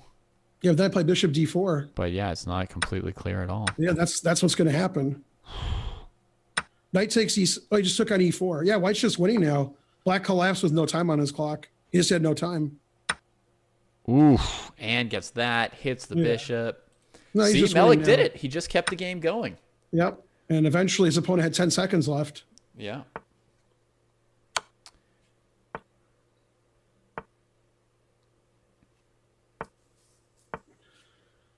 Although with this time situation, Melik doesn't have a lot of time either. Right. But it's a fairly easy win. It's up 3 pawns. Yeah, he is. And now he has a passed e pawn. I wouldn't have predicted that. Black had a passed pawn on e2. Now White has a passed pawn on e6. Rook e5 now. Bishop b4. Yeah, bishop b4 is pretty good. Pretty good. All right, Melik did it. Melik did it. Wow. Man, you can be proud to beat. You can be proud to beat a board 4 when they're that good. My lord. Yeah. I'd be pretty happy if I won that game. Yeah. I remember when I was really young, I wondered if like GMs like still, felt good when they beat like 2000s and 2100s or 2200s. Like, do they still get a thrill, or is it just like whatever, yawn? Well, I'd be thrilled if I were Melik. GM, but I still get the thrill because I like winning. You get the thrill no matter what if you win a game. Yeah, I'm always worried. I was listening to a 1,000 player in a USCF rated game 2 weeks ago. So if I beat anybody, I'm happy. Yeah. Okay, so Smirnov has just played knight d4. For anybody who doesn't know, Smirnov is like 15 years old, Australian prodigy, GM. Yeah. Had a big breakthrough performance at the last Olympiad, playing for the Australian team. And he did really well in the Sinkfield tournament last year. The juniors were playing. That's right. That's right. He played for the rest of the world, and he did really well. Yeah. That said, Timu's fake Benoni is not looking so terrible at the moment. I mean, it's still missing the bishop on g7, but but that said, I mean, his structure's okay. Yeah, I'll still take White. Yeah, me too. I like the center. I like the knight on c6. I like the time advantage. That's why they call the Benoni the son of sorrow. I mean, your opponent can do everything wrong, and then you're like, yes, he made 10 blunders. I'm slightly worse. I put the Ben and Benoni. Let's see. I just got a very funny YouTube comment I can't read on the air. Okay. It was pretty funny, though. It'll be deleted immediately, but it's still funny. Yeah. I can't believe people would say, inappropriate things on the internet. No. When I was a kid, that didn't happen. Did not. It did not, because there was no internet when I was a kid. So that's how old I am. Yeah. People were very proper at that, excuse me, sir. Yeah. Okay, so some reason black's not moving. That's not a good strategy. Yeah. He's been thinking a long time on this move. Yeah. That's not good. No. 5 minutes to 1. White has a better position. Yes. Ben highly disapproves. I mean, he's basically got to go for some version of bishop takes c6, pawn takes c6, knight b5, knight d4. Mm-hmm. I mean, you just might as well do it. What else are you going to do? Well, anything's better than thinking. I mean, he's not moving. You can't do that. Yeah. Sometimes you forget about the clock. About 3 years ago in the Pro Chess League, Doug Eckert didn't know it was his move. Oof. Because he was using a real board, and his opponent moved. He didn't notice it, and he went from 45 to 0 without knowing, and he was completely winning. Oh. I'm wondering if black knows it's his move. Like knight c6 was just played his rook's attack. I mean, he has to, but he's not. How can you place it like this? I don't know. He might have lost his internet connection. Okay, he moved with 13 seconds. Wow. Yeah. Yeah, that's too much time to take in with such a time control. No, he just spent 90% of his time to play one of two legal moves, right? It was rook b2 or bishop takes knight.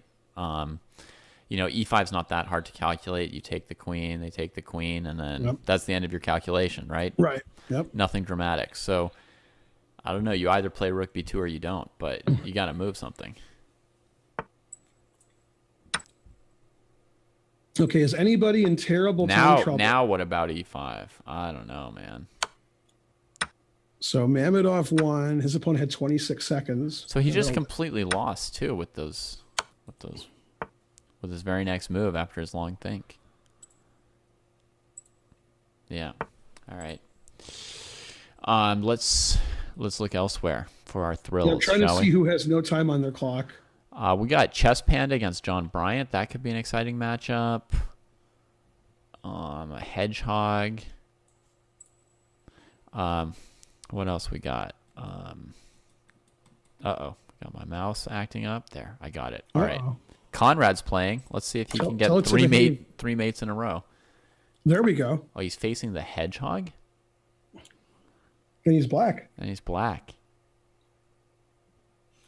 Well, it's hard for white to hang mate and 1 in this position. Yeah, so far pretty solid.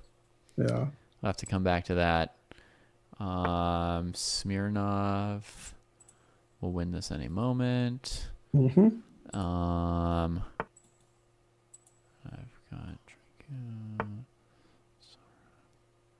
got we've got Wong Ua. Chess WY. W for Wong, Y for Ua. Just won on time. His game's over. Yeah. Okay. Yeah. Disappeared as I clicked on this one. Yeah, and Wong's playing Tatev. Yeah. So that's an interesting one. It's got lots of pieces on the board. Yeah, this looks fine for Tatev. Nice knight on c5, nice bishop on b7. Yep. Yeah, solid this looks activity. Very reasonable. Yeah.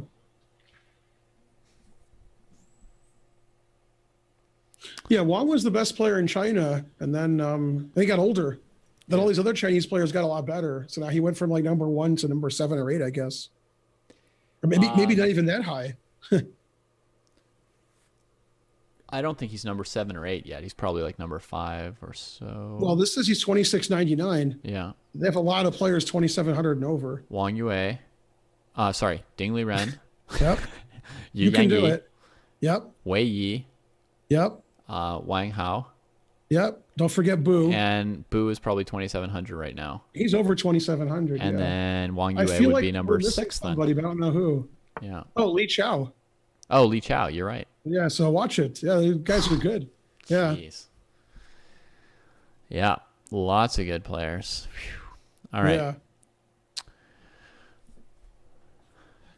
But yeah, Tatev's holding her own here. This position's not so bad. Yeah, no problem at all. All right, now we have a game with 2 minutes against 1. That's my kind of game. Azoria playing Brandon Clark. All right, let's see it. It's a kangaroo matchup. Okay. And Azoria has only 1 minute left. Right. And this doesn't look easy at all. No, his bishop hasn't yet found like his true calling. Mm-hmm. Still working on it. How about rook e3? Trade? No, just leave that bishop. He played rook a3. Yeah. Okay. I would expect a5 quickly. There's no easy games. Yeah, I like rook a3 because a5 makes it harder for black to play b5. Mm-hmm. Boy, black's knight is just terrible. Not like worse than the bishop, though.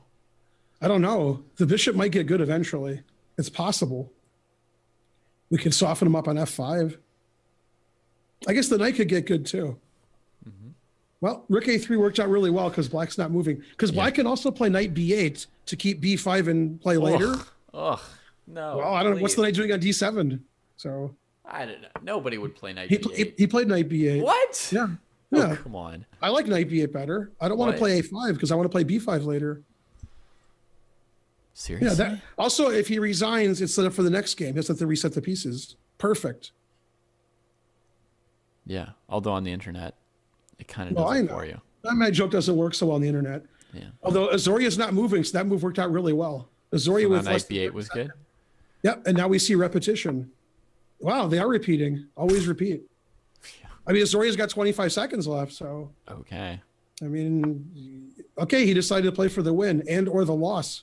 Yeah, and or the delayed draw. Well, all three options. So how does white ever win? I have no idea. If black takes on h5 and lets him play bishop takes f5 and then advance two connected king passers. b3 and I play okay, so b5. This is correct. Now both b5 for sure. h6, okay.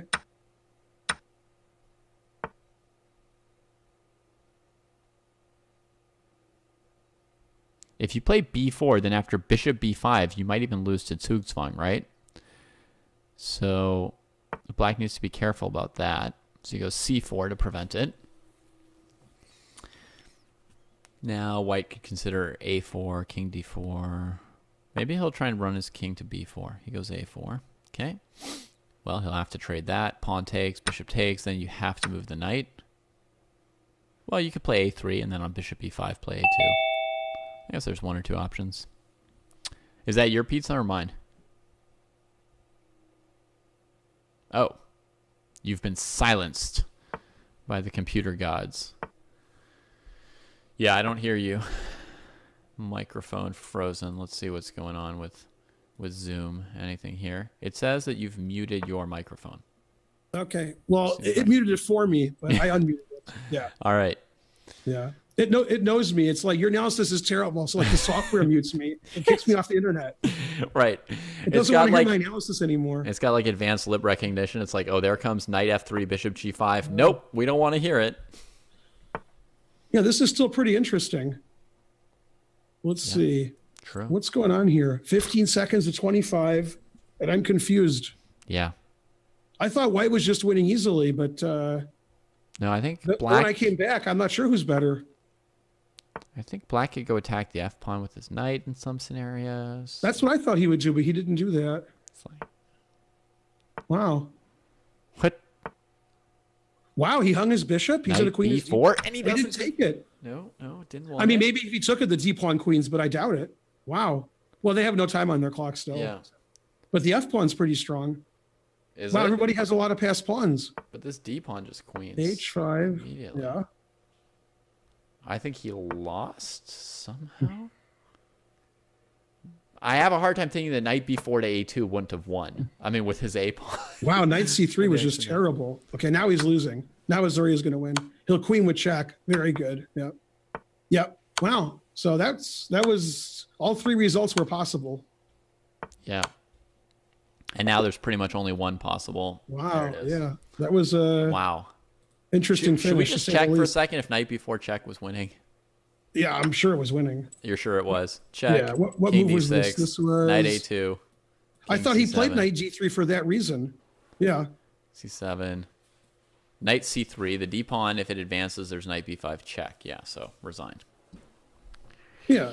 Yeah, he just didn't play knight B4 check. Wow. Well, there was an opportunity, my kangaroo. There was an opportunity. But that lucky point brings the hackers back to a tied match with the kangaroos. Yeah, what's going on here? That match is tied. That match is tied. So now it's only the sluggers with a small lead, and probably we should be watching the Chinese because they're still are in the this surfers ahead of the pandas? The surfers have the lead against the pandas. This is the first time the pandas have trailed a match ever in their and I'm looking at Wong Ua's game with Tatev. And it's messy. Yeah, I like Black's position. That D3 pawn is strong. The two bishops. Yeah. The E3 pawn is weak. Yeah, the only issue is Tatev's time management, but I mean, 2.5 minutes is okay. Yeah. And the fact that she didn't really seem to take knight F3 into account here, did she? Or is she playing D2 now? No. D2, rook D1. Yeah, she played queen C4. Very reasonable. Oh, keeping her eye on A6. Looking at these guys. So on knight E5, then I would play D2. Then I agree with you. Yeah. I was just trying to think why she would have played queen H4 from this position. Yeah. Just wondered if she missed that. I suppose... Okay. Yeah, there's another game with all three results possible. Yeah. All right, what's the other game in this match? Let's see if we can find that at the same time. So we got... Okay, so Sevian won. Oh, well, it's Chess Panda. I've had that one open, too. I knew well, this was Sevian crushed their board 4, the Chinese board 4. So, yeah, here's Yu Yang Yi against John Bryant. That one's looking pretty cool as well. So we had the E5 pawn break in response to the B pawn taking on C4. So everything comes crashing here. Rook A7, queen back, knight takes D5. That looks strong. You always love playing a move that feels like that, like taking their center pawn, chase their bishop to the back rank. Almost everything he has is trapped. Yeah, this looks great for white. So how do you finish it off? Maybe pawn to B4? It doesn't seem right.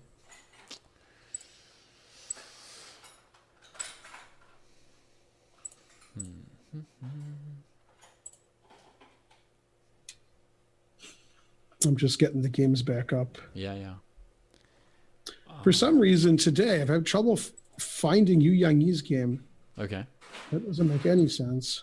That's the game I always want to watch too. Right. Chess Panda 1, 2, 3. Melik versus exactly. Hikaru is starting. That's another game we're obviously going to follow. Right. We've got Margvelashvili against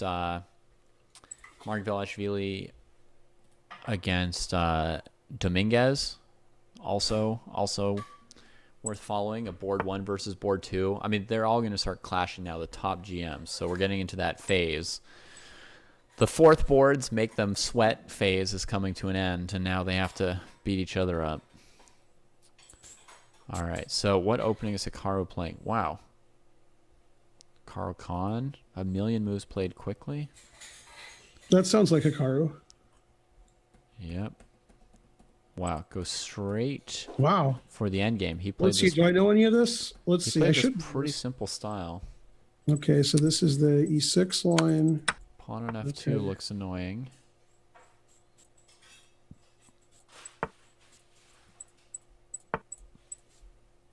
Black seems pretty good. I think Hikaru is pretty solid here. Yeah, this looks like he equalized pretty easily. Yeah. I think we're going to come back to that and watch a little bit more of this surfers versus pandas thing. So Bryant, or Yu Yang Yi traded on D6, and Bryant got his queen out, which was almost trapped before. Gets his queen out. Pawn takes C4. Is there anything wrong with rook takes C4? Because if so, I got to know.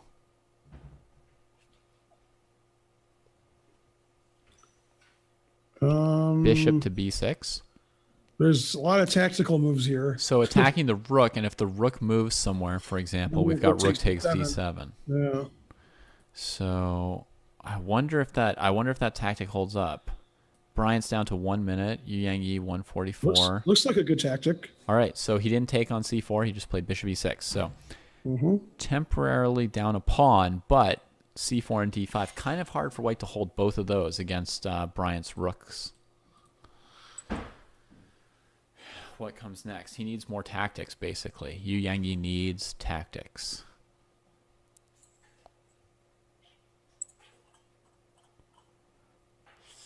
So, what does he have? Does knight b6 do anything other than lose? Not. Yeah, I was just going to say, that doesn't look good. Probably only loses. Knight b6, queen d4 would lose. So bishop b6, other move. I mean, this should be fine for black. 2 bishops, all his pieces are on the right squares. Right. Yeah, and he just caught up on time. This should be fine. Yeah, I mean, the white rooks seem disconnected for what's happening and hard to control both of these 2 squares. So that's why I was saying he really needs a tactic here. So does he have knight c7 now? Knight c7, queen b6. Nope. Yeah. So he's just short of anything that he can really do, huh? Bishop c7 maybe next? Bishop c7 is possible, yeah. Queen d4? Is queen d4 possible?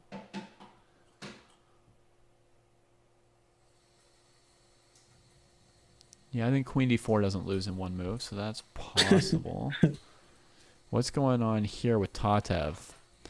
She's got her pawn 1 more square down to d2, but the bishop pair has been taken care of. And they both have no time. Materials equal, position's crazy. The bishop on f8 can't really help, so I have a hard time seeing black promoting this pawn without that bishop.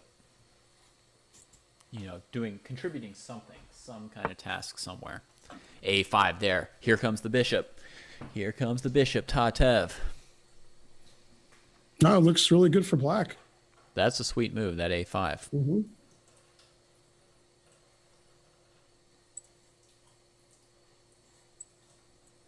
Automatically, if she doesn't lose this game, it means that every move she played was great and she played a great game. That's exactly. Because she is playing black against Wong Ua, so, you know, you don't really... And he played queen d7. Expect. So here, if she went for something like pawn takes b4, queen c8, d1, he wouldn't take on d1. He would play bishop d6, leaving the queen on d1, I think. No, because then queen takes d6. d6. Then queen takes because of the pin. Yeah. So she could have even considered that. She could have done that, but, I mean, rook a8 seems perfectly reasonable. Yeah. And now Tatev has a time advantage. And he took on a5. Okay, I predict bishop takes c5. Yeah. Yeah. I mean, she knew what her plan was. Her plan was to get that bishop off of f8. So she did it. Now she's looking great. That might be risky. That seems like a blunder. That seems risky. Oh, bishop f8. Okay, I didn't see bishop f8. My favorite move, I didn't see it. Well, I thought... So what happens on bishop d6? That's what he played. Yeah. And then she queens... Okay, that's what she did. I'm asking the questions and they're making the moves. Now I'm going to find out. This is super risky. Looks good for black to me. But also hard to play, hard to win. Can he play rook takes f7? I think queen g2 might win then. Okay, he played it. Queen g2, rook a... No, he can block rook a2, rook f2. So. Oh, she just defended mate. He's got to defend the mate. Okay, so now he's just lost. He's just down a queen. Presumably, yeah. Bishop b4? Maybe bishop b4? No, not played. Bishop f4. No, queen e5 check then. Yeah. No, he's just losing and he has no time. Yeah. Ooh, a1. Yeah. A1. What a square, huh? Yeah. No, this is just winning. That's sweet. Yep. Very nice.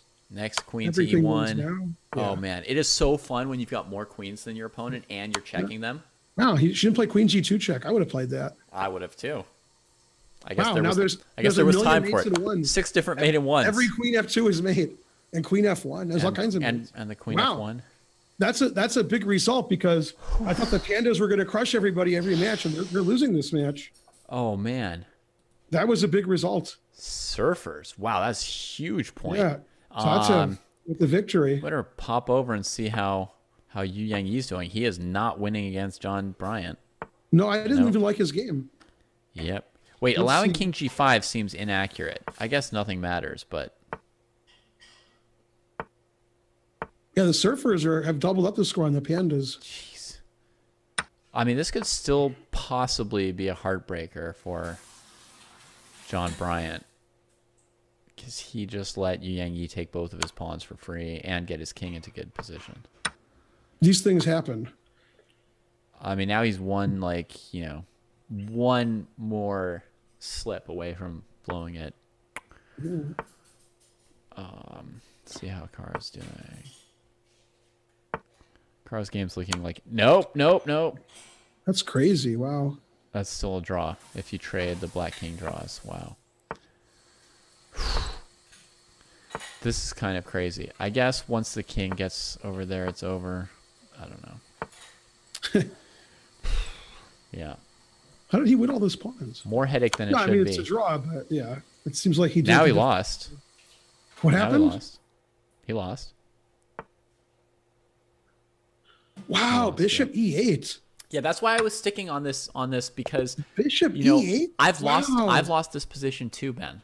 I lost the same. Wow, you like, move your bishop endgame. as far away as possible. I didn't have an Wow. increment, and I got down to like 5 seconds or something. Yeah. It was like moving back and forth, and like He was just making sure White never played H5 by keeping Yeah. his bishop on that diagonal. But wow, yeah. You Yeah, want to like bishop try and E8. switch your bishop to a longer you diagonal. got to or keep your something, bishop as far away from the king as possible. yeah, I can Wow. tell you in my experience, like with a couple seconds on the clock, as That a could be a key non result, GM, this can happen Yeah. to you.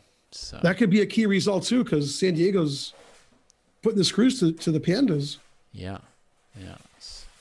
Oh, they're up 5-2 now. They're opening a real lead. Right. Well, I think it's 5-3 after that game. They haven't updated, I think. Oh, okay. 'Cause it yeah, was because the 4-2. Pandus had already been Wow. up 2 before. So I'm back to looking at Hikaru's endgame against Kachian, and it looks like with you. Hikaru's really taking control here. Yeah, he's winning and he has a lot more time. Yeah. Yeah, his king side pawns are too strong. His bishop's better than the knight. So how C did pawn he, is weak. how did he do this thing? So he played F5 last we saw, brings his king. Whoa, Melik just opens up the whole queen side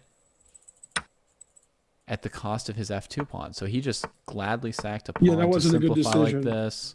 And then it's just rolling the E pawn for Yeah. Hikaru. Yep, Hikaru doesn't need any sleep. Okay. Well, he's The doing truth well hurts. there. He's doing well there. That's looking good for him. What was the other one in this game? In this match was Mark Velashvili and Dominguez. Let's see. There they go. Yeah. What's happening here? Dominguez hasn't won a game yet. No. Yeah, what's happening here? I don't know what's happening here. Me neither. But I'm guessing black is doing okay. Yeah, probably. Yeah, Queen seems fine. G5. Queen G5. Rook takes C5 is my possible blunder of the position. So no Queen G5. So something in the vein of knight E5. I assume knight e5, yeah. Then maybe knight D5. Queen moves. Rook takes C5 and knight takes C3.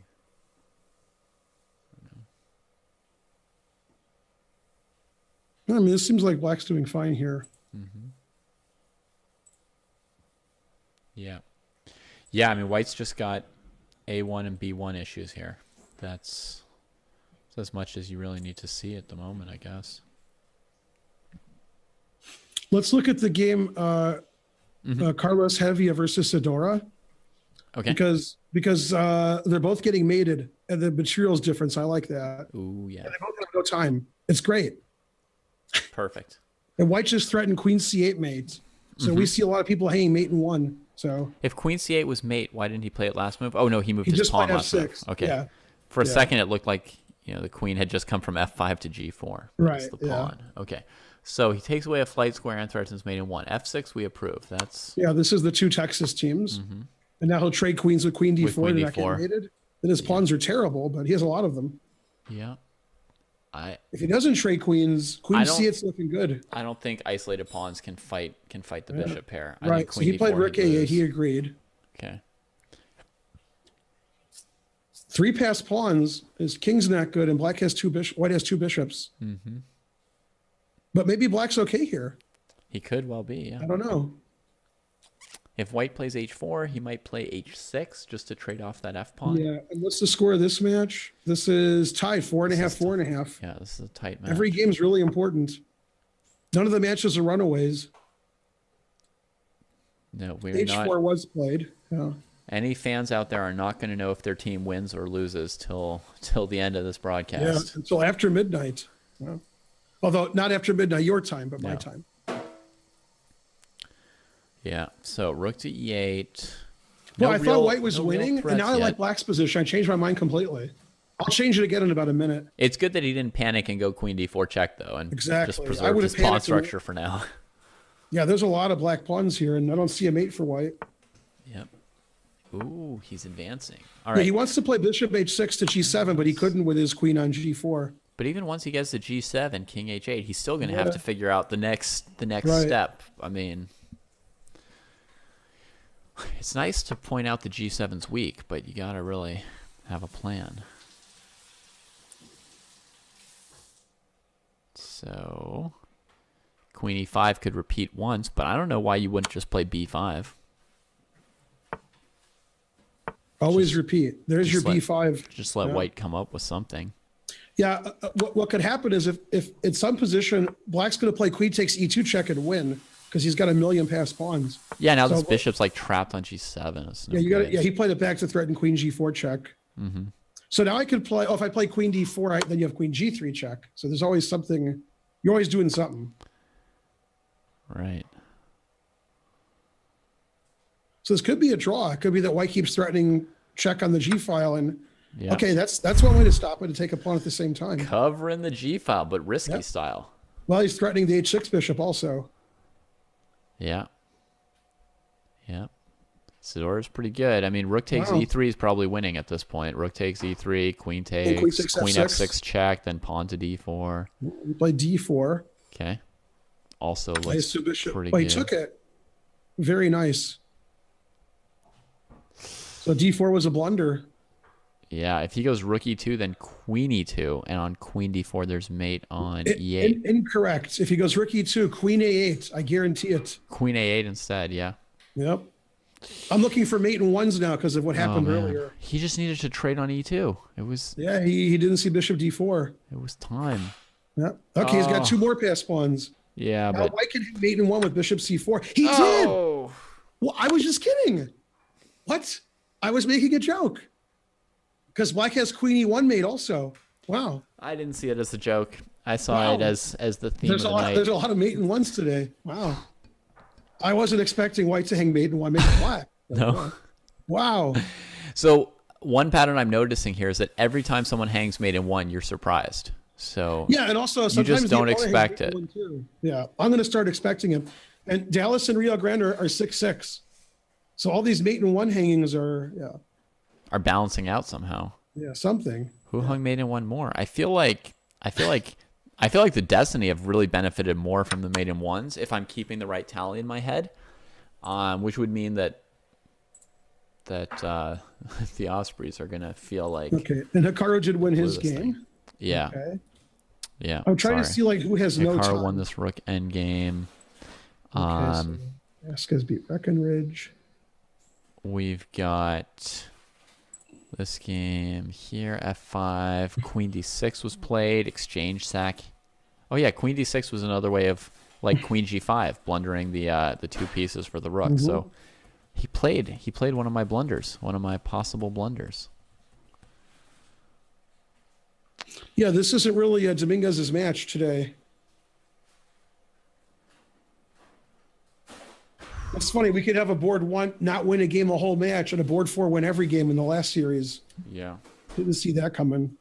Yeah, when your board 1 doesn't win a game, that's not good for your team. Right. And yeah, I mean his next opponent is going to be Hikaru, so if he wants to score, he should salvage something here. I can't believe how good the sluggers are if they're giving Dominguez a hard time. Yeah, no, the sluggers are good. Although this game, Anthony is not doing well. Oh, no. He's really getting crushed by Ostrovsky. Yeah. Knight e5, interesting idea from Margvelashvili. He allows the seemingly obvious knight takes e4, winning a center pawn, covering c3 and f2. But he opens up his bishop, and now everybody's alive, huh? That's pretty nice. This black's pieces are pretty nice. Not so good, neither. So is he playing queen b6 next, or knight f4? Yeah, e5 solidifies his bishop there. e5. Yeah, this is just winning for black. Nice play by him. Let's see what else we got. We've got Wong Ua against Drea is one matchup that's just starting. Okay. At Flash 2 and at first there's some hanging pieces. Yeah, there's a lot of great games this round. And Yu Yang Yi playing against Sevion. Yeah. And they've got a closed Ruiz. So there's going to be 10 to 20 more maneuvers. And then another 20 maneuvers after that. Wow.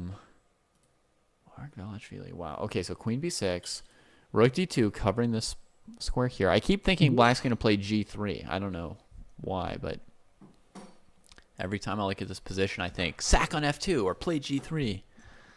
No, all Dominguez has to do is last like 10 more moves, wait for Margvelashvili to have 30 seconds, and then flip a coin.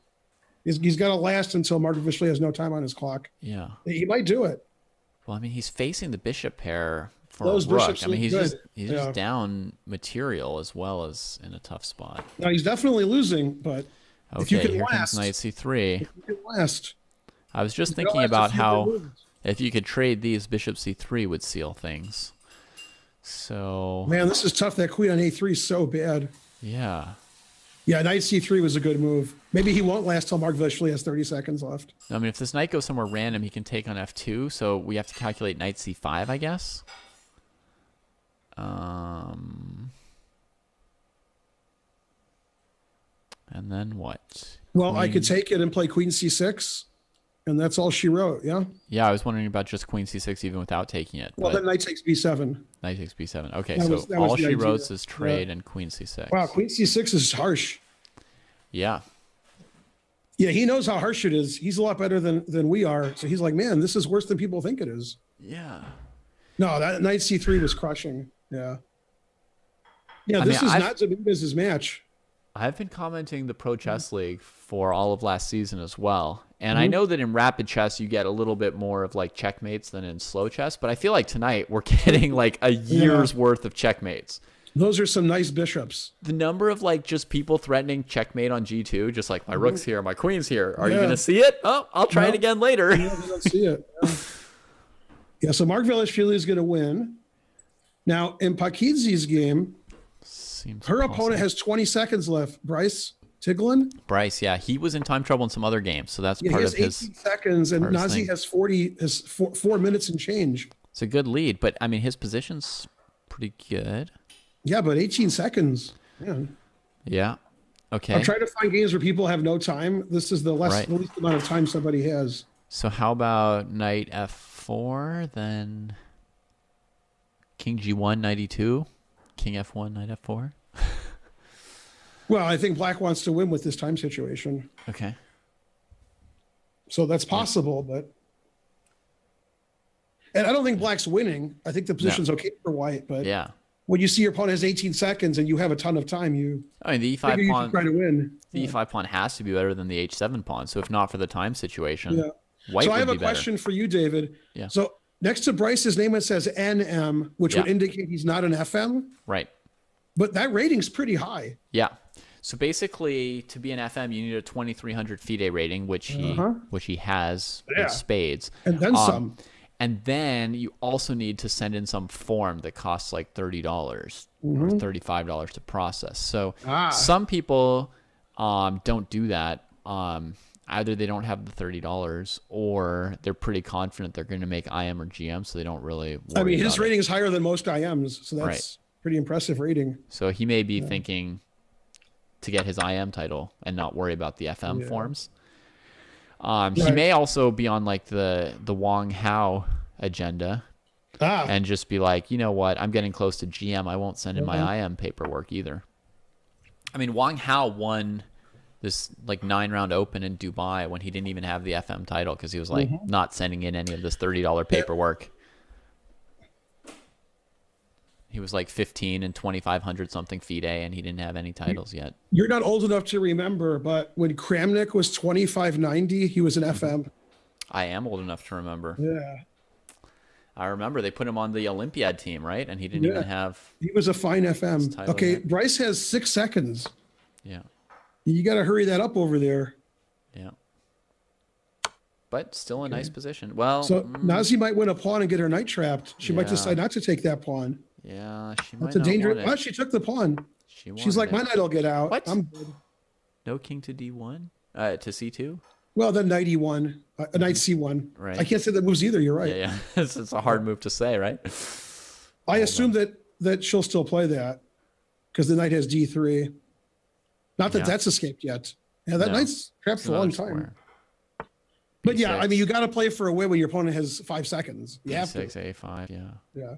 3, 2. Oh, see, now he's got this bishop D2 move. I think he was thinking about bishop D2 there. We didn't play it, but it looked winning. Yeah, thinking's not a luxury that he really has. No. Yeah. Like, looked at it for 2 seconds, probably wins. I don't know. I'll play something else. Yeah, 3 seconds. Wow. There it is. And now bishop D2. Plays it. Still winning, like before.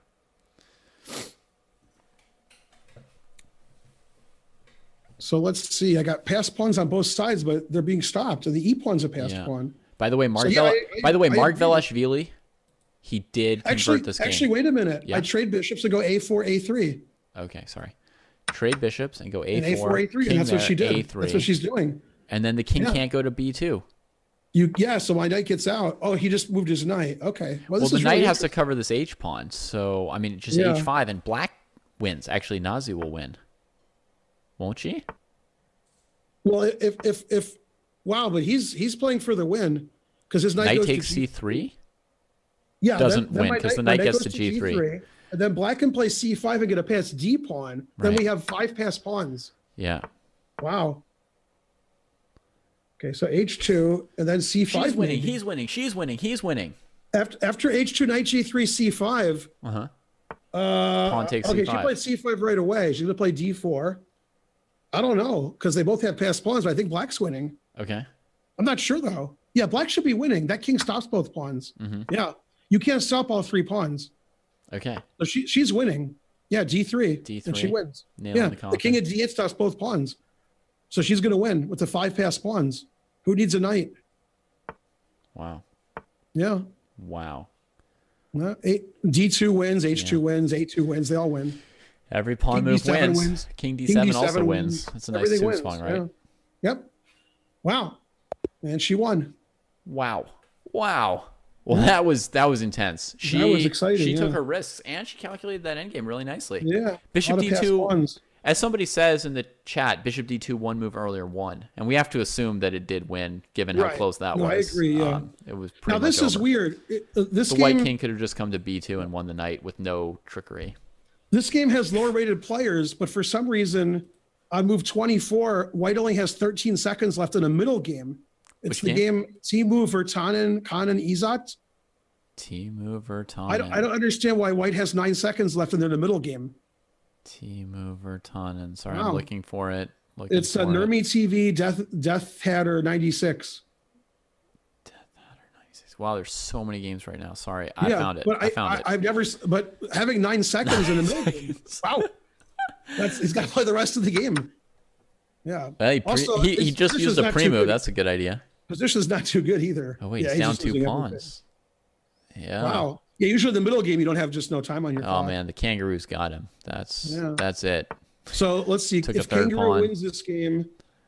Yeah, because San Jose was way in the lead, and now it's close. It's going to be 5-5. 5-5, close one. I just want to see how this game ended because it was so violent. The Linier Dominguez game.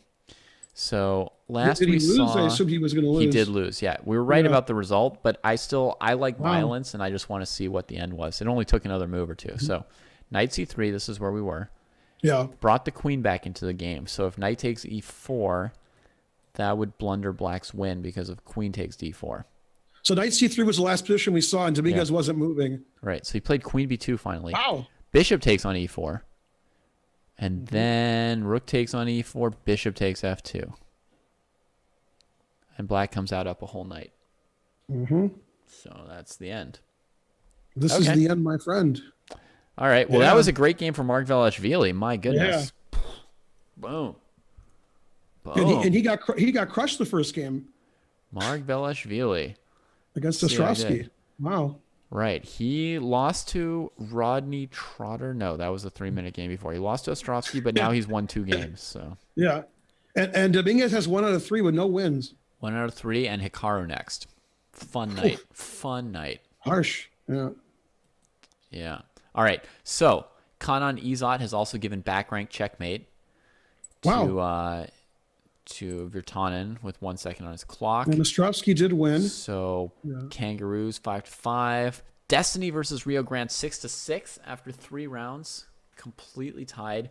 I have no idea who's going to win any match. I mean, can we predict anything or not? I assumed before that the Pandas were big favorites of all the teams, and they're the ones losing the worst. So I guess not. And the Texas teams are all tied up. Yeah. And the Hackers and Kangaroos are tied. Seattle's 1 point ahead. Wow, Seattle's only 1 point ahead. I think they'd be more ahead with their board 4 doing well and Hikaru beating everybody. But still a super close match. Yeah. So, I mean, if Dominguez beats Hikaru, you know, that could win the match for the Rats, and everyone will forget that he had a tough night, and they'll be That's right. That'll make up for all the ills of the world. He took out Hikaru and led his team to victory. Yeah. Well, the Surfers are having a great night. I mean, they're all just playing really well. I've got Drea here playing black against Wong Ua. Not the most exciting game. Maybe not. No. Wong Ua could win a pawn on a7 by going opposite colored bishops. Yeah, but I would trade on d1 and take out a2. Right. So to do it, he would have to play rook d8 check as well. Yeah, he could win doing that. So he'd have to give up all this, give up everything he has, and then rook to d2. Yep. A4, and then if you move your pawn, just rook a2 draws. Yeah. Although I wouldn't play rook a2. My rook on d2 is great. Right. Why trade it? Yeah. So, no, this looks like it's heading for a draw. Okay. It's very interesting, though, Yu Yangyi's game against Sam Savian. Things have opened up in the center and the queen side. Yep. And unfortunately for Sam, and this happens with him, he's way behind the clock, but he's used to that. That's true. But he's not used to being way behind against Yu Yangyi, so that's tougher. The maneuvering came to an end here. Once Yu Yangyi played d4, Savian just traded everything off right away, took the backward d pawn, and brought out his pieces, and d5 cracks it open. So he wants to play bishop c5 and maybe queen takes g3, depending how things go. I can't fault him for that. Let's see. He did play bishop c5. Played bishop c5. You called it. So we have queen c3 or queen d3. Yep. And he played queen c3 pretty quickly. Yep. Staying on this seems good.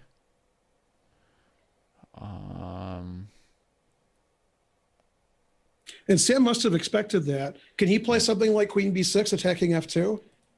Yeah. Because then at bishop e3, I have d4. Looks playable. Looks playable. Queen b6 on bishop e3, d4 looks winning. So no bishop e3, in which case queen b6 is pretty strong. It looks reasonable because otherwise your bishop's pinned. This looks good. He played queen b6. Something just got played. Queen b6. Okay. So strong move from Sam. It did cost him a minute, which I know you don't approve of. We have a game ending in king versus king. Azoria Serrana ended with king versus. That was a draw. After all these checkmates in one, we have king versus king. That's good. Another match that looks pretty exciting. Smirnov as white against Ralph Mamedov. Last week, Mamedov didn't make it. That's Today, he made it, and there's another mate in one on the board. What is with this tonight? Wait, who hung mate in one? Which one of them? I don't think he hung it because I think he had no other legal moves. But Smirnov looks like he found his only legal move here, king f4, and then checkmate. Yeah. A lot of checkmates. This was a sweet little queen and knight attack, right? Just the queen and knight coming for a party. That was like a forced mate in 6 or something. That's brilliant. So That's a good point for the hackers. Wait, what's happening in this game? I guess that gives the hackers a 1-point lead going into the end of things. Hey, look at this game between Joshua Ruiz and Breckenridge. Okay. It's Josh Daruka, Justice Spot. Yep. Looking. So go to move 15. Hang on. Yeah. I will go there as soon as I. Yeah, that's very interesting what just happened. Wow, that's something. Now we're going to see if Tall was right.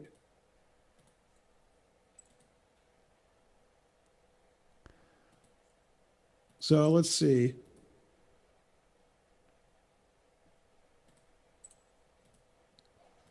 Unfortunately, I had the computer on for a second there, and it said that Black's winning. No, Black is winning, but what happened was really interesting. Okay. Yeah, see how it happens. So after C4, move C5, I move 15. Yeah, went D5, C4. Bishop A5. Yeah. Now, could he have just played Queen C3, or is that bad? Instead of Queen B4. I mean, he must have seen that Black was planning something if he took on B4. So yeah, why was he unwilling to retreat? Why was he unwilling Queen D1 or Queen C3? Yeah, so that's a strange decision from White. Yeah, he didn't think it was good for him, so that was weird. Oh, maybe because of like Knight G4. I mean, maybe he just thought his position was bad. Okay, but a queen is a queen. Move. Yeah, I know. Yeah, but okay, I have Rook F1. Queen there takes here, A5. Yeah, Queen takes B4 is a weird decision. That does very strange decision. Striking, huh? Yeah. Hikaru versus Lanier is on. And it's on like Donkey Kong. We got a Tarash, a semi-Tarash now, I guess. I don't know. Check. Yep, it's going to be 100 moves of theory instantly. Yeah. I think they played Bishop C4 here. Mm-hmm. After castles. Bishop D3 is a move also. Mm-hmm. Yep. And it's not out of the realm of possibility that Dominguez wins. It just would be shocking based on the relative form of the players. Mm-hmm. I mean, Hikaru's playing great every game, fast, no mistakes, putting pressure on his opponent. Dominguez is not doing that, but he could turn it on. I mean, yeah. In 15-minute game, Dominguez could beat anybody, and I mean anybody. Yeah. So if he just plays like a great game in one game, that could turn the match around for them. Hikaru slowed down a tiny bit here. You know, I wonder if he's doing his like checking opening theory face, like looking up at the sky, going through his database. Exactly. Yeah. Like, should I beat him? Dominguez has more time than he started with. Should I beat him with Bishop C4 today or Bishop E2? Which one has he researched more recently? But Dominguez knows the position well. He's got more than 15 minutes. That's always a good sign that you've refreshed your preparation recently. Queen up position, still kind of a queen up. We'll just keep track of if anything dramatic happens there. Got to turn off all this stuff, turn off all these stuff. All right. This endgame here between Wong Ua and Drea. If Wong Ua could play C5, he might still have some pressure. Let's see. So many games. There's the game. Yeah. Yeah, but Drea was drawing these positions before Wong Ua was born. Okay. But I don't know. What do you think? Is there any pressure if we play C5 right here? No, I think White's clearly better. White's clearly better. Okay. He's playing for the win. Bishop takes B6. What? Whereas before wasn't so clear. What? Say what? Oh, yeah. What's happening? Well, he just wants to trade on C6 and play A7, and then there's no stopping it. Man, Drea didn't see that coming. That's quite a bit. That's quite a bit of pressure. Bishop takes B6. I know I didn't see it coming. That could get into a move of the week poll. Kind of a surprising smack. Yeah, I didn't see that coming. Wow. A7's protected pretty well, but he can get rid of all that. Yeah. Wow. That could just win the game. Yeah. There's not much else to do. I mean, you could take the bishop and on bishop takes C6, not capture it and play like rook A7. But then I have to think that after either bishop D5 or just rook takes B6, there's something that's basically close to winning for White. Yeah, I agree. Wow, bishop takes B6. Yeah, so he got some pressure. I mean, he chose. They're losing the match. They're down 5-3. They need some wins. Yeah, he chose to play this A6 move, allowing B6, closing the position. I mean, maybe he had in mind this idea of bishop takes B6. But why didn't he play bishop takes B6 last move? What's the change in the position? Wait, he just played C5? Wow. I'm so confused. Wow. Deep. I mean, I don't know if I agree with it, but I guess I do. If you're ever confused, you just say it's deep. It is deep. Yeah. King b7 holds for black after bishop takes something. Rook takes c6. Oh. Oh, okay. Some GMs saying this thing here, right? Yeah, because king b7. So he's saying c5 first. Yep. Because if pawn takes c5, now the whole thing works. And that's what happened. B file's cut off. So that all happens. Now rook a7. Now he's still got some work to do to win this, but basically his bishop and pawn keep that rook at bay. So he's at least up in exchange now. Seems like a win. Very sweet. Bishop takes b6 only works because of c5. That's got to be that's got to be a move of the week candidate right there. Whew. Holy moly! But what if he doesn't win? It's still a move of the week. Yeah, he hasn't won yet. Candidate might lose the poll, but yep. I think he will win. But that was amazing. An amazing breakthrough. Rook a5, c5. This has got to be a cold win. I mean, I don't see how to do. Yeah, Wong has the right stuff. Yeah. Wow, that was sweet. Could determine the thing. Okay, quick before it ends. Yeah. Yu Yang versus Sevian. All right, I clicked back to it. What the? There's a mate of one coming again, huh? Exactly. He's got 40 seconds to stop it. He's pretty good. The problem is he's down a piece. Check. Okay, now what's going on here? Who's winning? I don't know. I'm so confused. Jesse always asks me who's that bishop on C1 defense E3 and G5. Wow. Yeah, otherwise bishop G3 would do it. Wow. I mean, he could play something like bishop E8 here. I think that's his next move, but we'll see.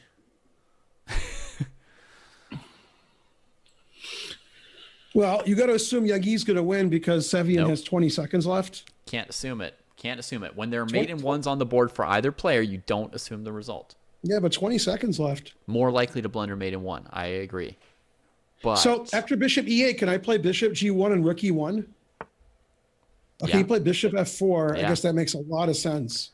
Yeah, that makes a lot of sense. That covers all the checkmates. Now he can't blunder mate in one, so his odds are going up. That makes a lot of sense, bishop F4. Yeah, very good move. And Sevian has 8 seconds left. I don't see anything after that. That's like the cleanup. That's the cleanup. That's the resigns. Yeah, he resigned. Yeah, very nice last move. That's the Pandas getting in gear. Again? He was 4-0 last week. Probably. You want me to check? I mean, their score's not that amazing, so you might wonder if he hasn't won every game. Right. If he wins every game. Somehow he's won every game, so I don't know what to tell you. His entire match history, Ben, on Chess.com is all this like green pluses. Just wins. So even when he plays practice games. So so the Pandas, I mean, they're still behind a point by some measure, but I mean, we think that Wong Ua is going to win this game for sure. So that would be 5-5. So we'd have to look down at the lower boards to know where this one's going. What else? We've got Hikaru's game we got to keep our eye on. Yeah, because Dreyev has 30 seconds left, so Wong Ua is going to win. Then there'll be a tied match at that point. It'll be 5-5. Wow. Yeah. All right. So yeah, I mean, Dominguez is out of his prep. He's thinking a little bit finally, but his position looks pretty solid. I mean, the knight on E1's not impressing anybody. He can play knight f5 at will, and white pretty much has to trade it, and then you're never contesting the b7 bishop. So I want to look at this time trouble game between John Bryant and Li Xiaoyang, the Chinese board 4. All right. Both players have no time, and both of their kings are in trouble. Cool. Perfect for us. Maybe we're just getting better at finding you. I mean, maybe you are just getting really good at finding the mate in ones for us. I like the Chinese player's position. Yeah. That king on D7 is safe. D7. Yeah. I can't help wondering what would happen if it were Crazy House and they each had a knight to drop. Wow. Because it's funny, the Chinese board 4, unlike last week, doesn't seem to be playing as well as the board 4 last week. But I mean, one thing to notice is that this player has a completely different style, right? Yeah. 2 losses so far, so also different results. But the style is totally this game different, right? makes It's up for it. much more messy and wild and complicated. Whereas the other one was just like no risks. I mean, she just wouldn't lose. And Brian thought a long time on knight c4. It's a good looking move. I mean, introduces knight e5 if he ever needs to blow things up. And he does. Quite a likely scenario, yeah. Yeah, that was clearly the best move because knight e5 is tough. I'm inclined to trade rooks as black here. Kind of emphasize white's back rank mate. Just rook e1, rook e1, rook e8.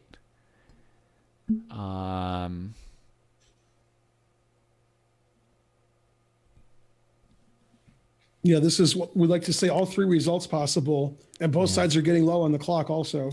I feel like white's queen could be badly placed if I could trade off all the rooks. And then... Okay, took on g2. Problem with knight e5, you take it and the c5 bishop isn't defended. So knight e3. And then white wants to play d5 and open that up. Right. And fg2, we covered d1 with the bishop, so that stopped some of those attacks too. All right, so knight e3. Ideally, I'd like to play bishop takes d4, but that loses. So what else can we do? Rook e3 seems pretty bad. Yeah, changed my mind again. I like white. That knight e3, I totally missed knight e3. Knight e3 is great. Yeah.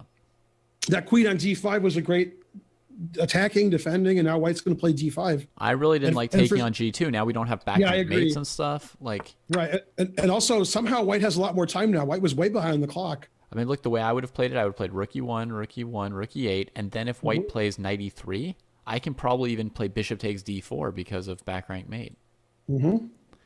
So, I mean, I know it's not mate, but it's, you know, it's good enough to win. So, I don't know. So okay, white's up the exchange. I think white's king is safer. So they just thought they had to sack for that knight. It was so good, but now no, white's going to win now. Now white's got rook e7 at will and all kinds of stuff. Yeah, there's queen a7, there's d5, there's queen e2. Yep. There's queen a3. There's rook f3. Rook e7 might just win now. Yeah, rook e7's probably now. It does, but there may not be any hurry. I Maybe just bring the queen e7 in first. Yeah, that makes sense. Yep. So that was a big turnaround there, I think. Yeah. And black only has 5 seconds left, although white only has 15 seconds left. Yeah. But white's in no hurry. Oh, now is that mate in 2? Rook e7 mate. Mate in rook 1. e7 mate. Another checkmate. Yeah. Wow. It's the night. You're just finding them all. You're just finding them all. This is great. A lot of checkmates. By the way, Wong Ua has won this I just saw endgame, just as we thought. He was in exchange up the whole time. He was. Wow. And Tatev just won by checkmate, of course. What? We missed it. Yeah, it's not mate, but it's super mate coming up. Is it over? It would be the most matey mate ever. Is it too late to click on it? I just clicked on it. So it's a very crushing final position. It's more crushing than mate. That's how good it is. So if black makes the only legal move, white has 4 moves that are checkmate in 1. Wow. So that's pretty crushing. Yeah. Why is Penguin GM1 playing? I thought their match was over. Somebody has to play. I am Greenhaven is playing? I thought he already scored 4-0. Yeah, but maybe they're playing for fun. Like they won their match and now they're just on like practicing in the middle of the night? Yeah, there you go. Yeah, exactly. Yeah.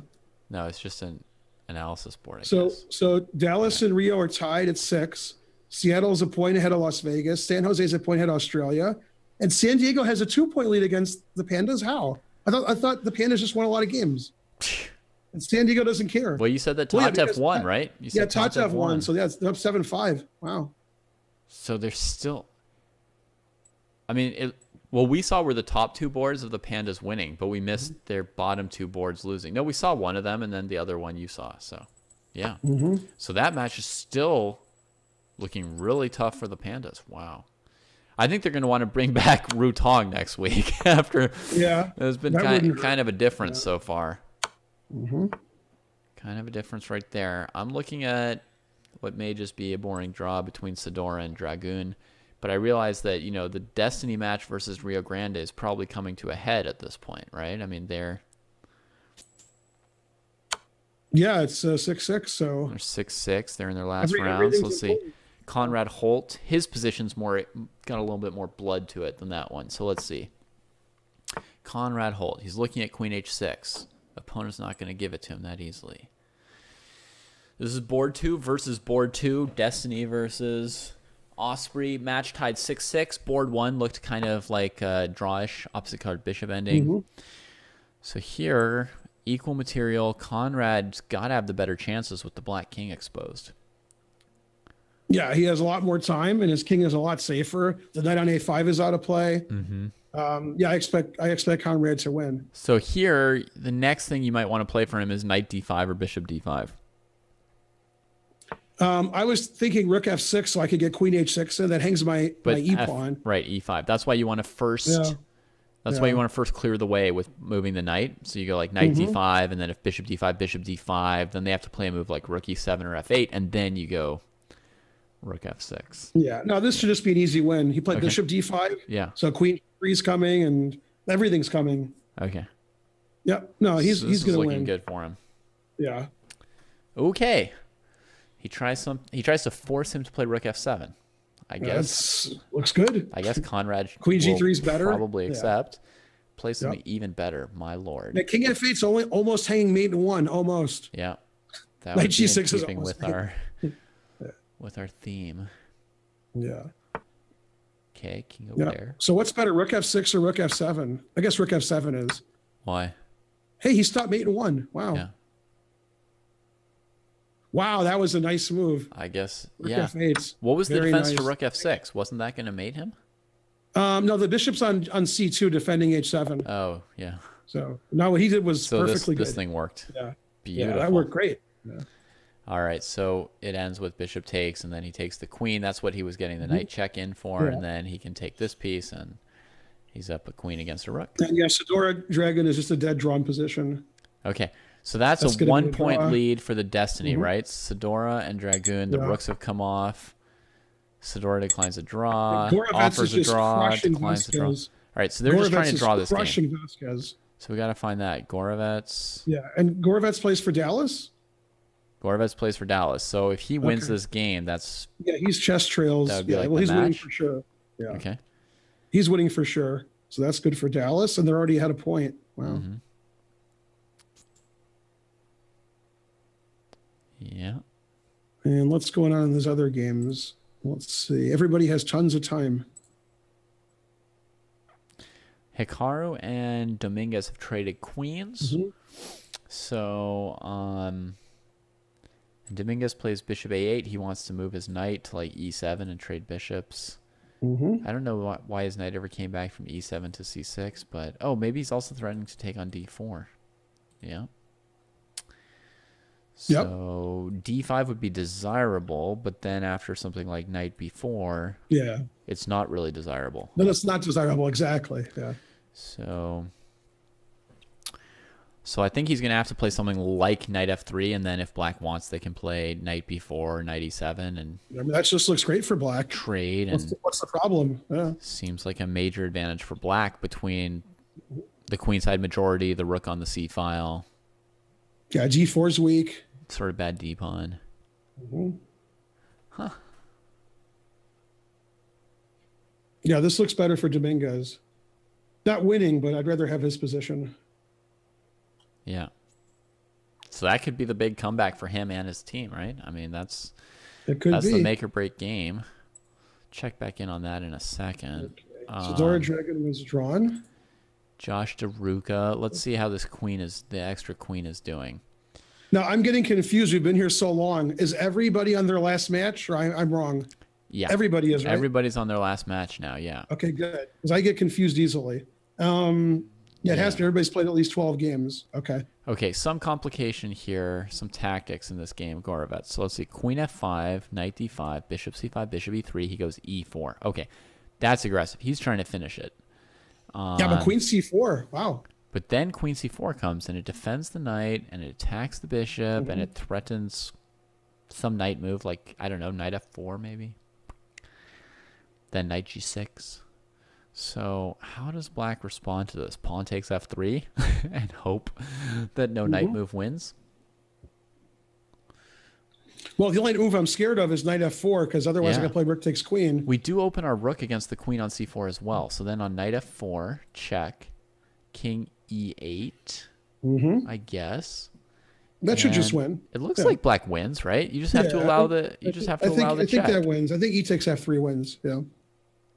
Okay, he hasn't moved yet. Just and every game is very important because these matches are all the surfers are way ahead. The other matches can all go either way, and the surfers match could go either way also, of course. But yeah, they have a nice 2-point lead. Right, but they I think have the last start, so we can check in on them once we've seen this decided. So, Gorovets, this is a good time to use your extra 2 minutes on the clock. I agree with this time use.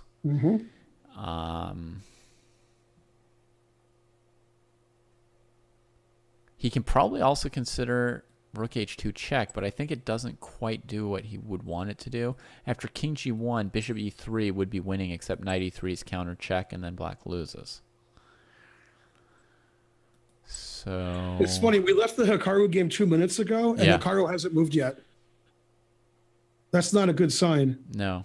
Yeah, he doesn't like his position. I've never seen Hikaru. Yeah, he doesn't move, then doesn't like it. Yeah, he hasn't stopped and thought like this in a while. Yeah. And the last match just started. Drea's playing Yu Yang on board 1. Yeah. And Wong Ua is playing Sam Sevied on board 2. Yeah. Those are some serious games. Those are some serious matchups. Yeah. I'm pretty impressed that that Joshua Ruiz, with his sack of queen for 2 pieces, that he's still got this game going. Yeah, unfortunately, he has 14 seconds. But yeah, he's still playing. Nothing dramatic yet, like he just sort of played a normal game with 2 pieces against the queen so far.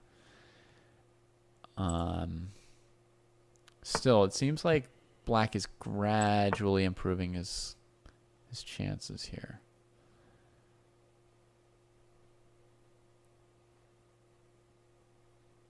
Not easy.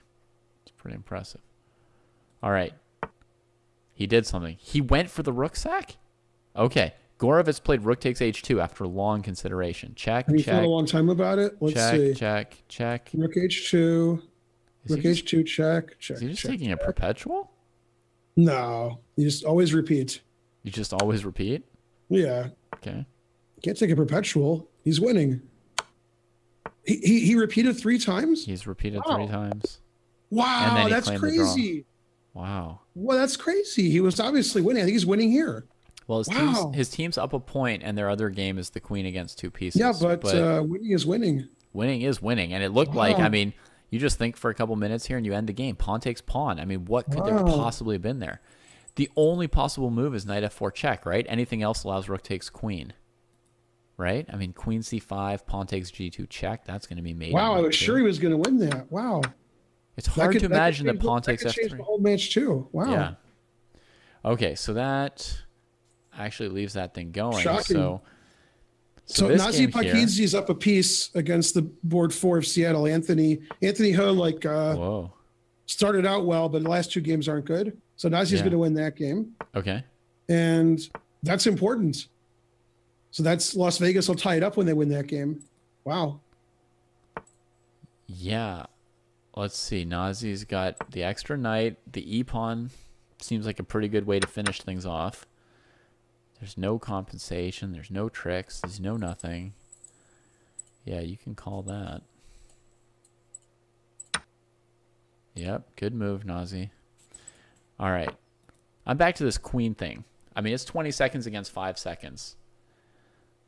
Bishop takes d6. Look at that. That seems like a good improvement of white's position.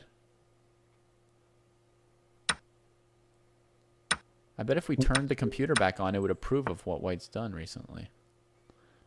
Yeah, that's amazing. That black has so little time because he was way ahead on the clock too. Yeah. Yeah, this is knight e3.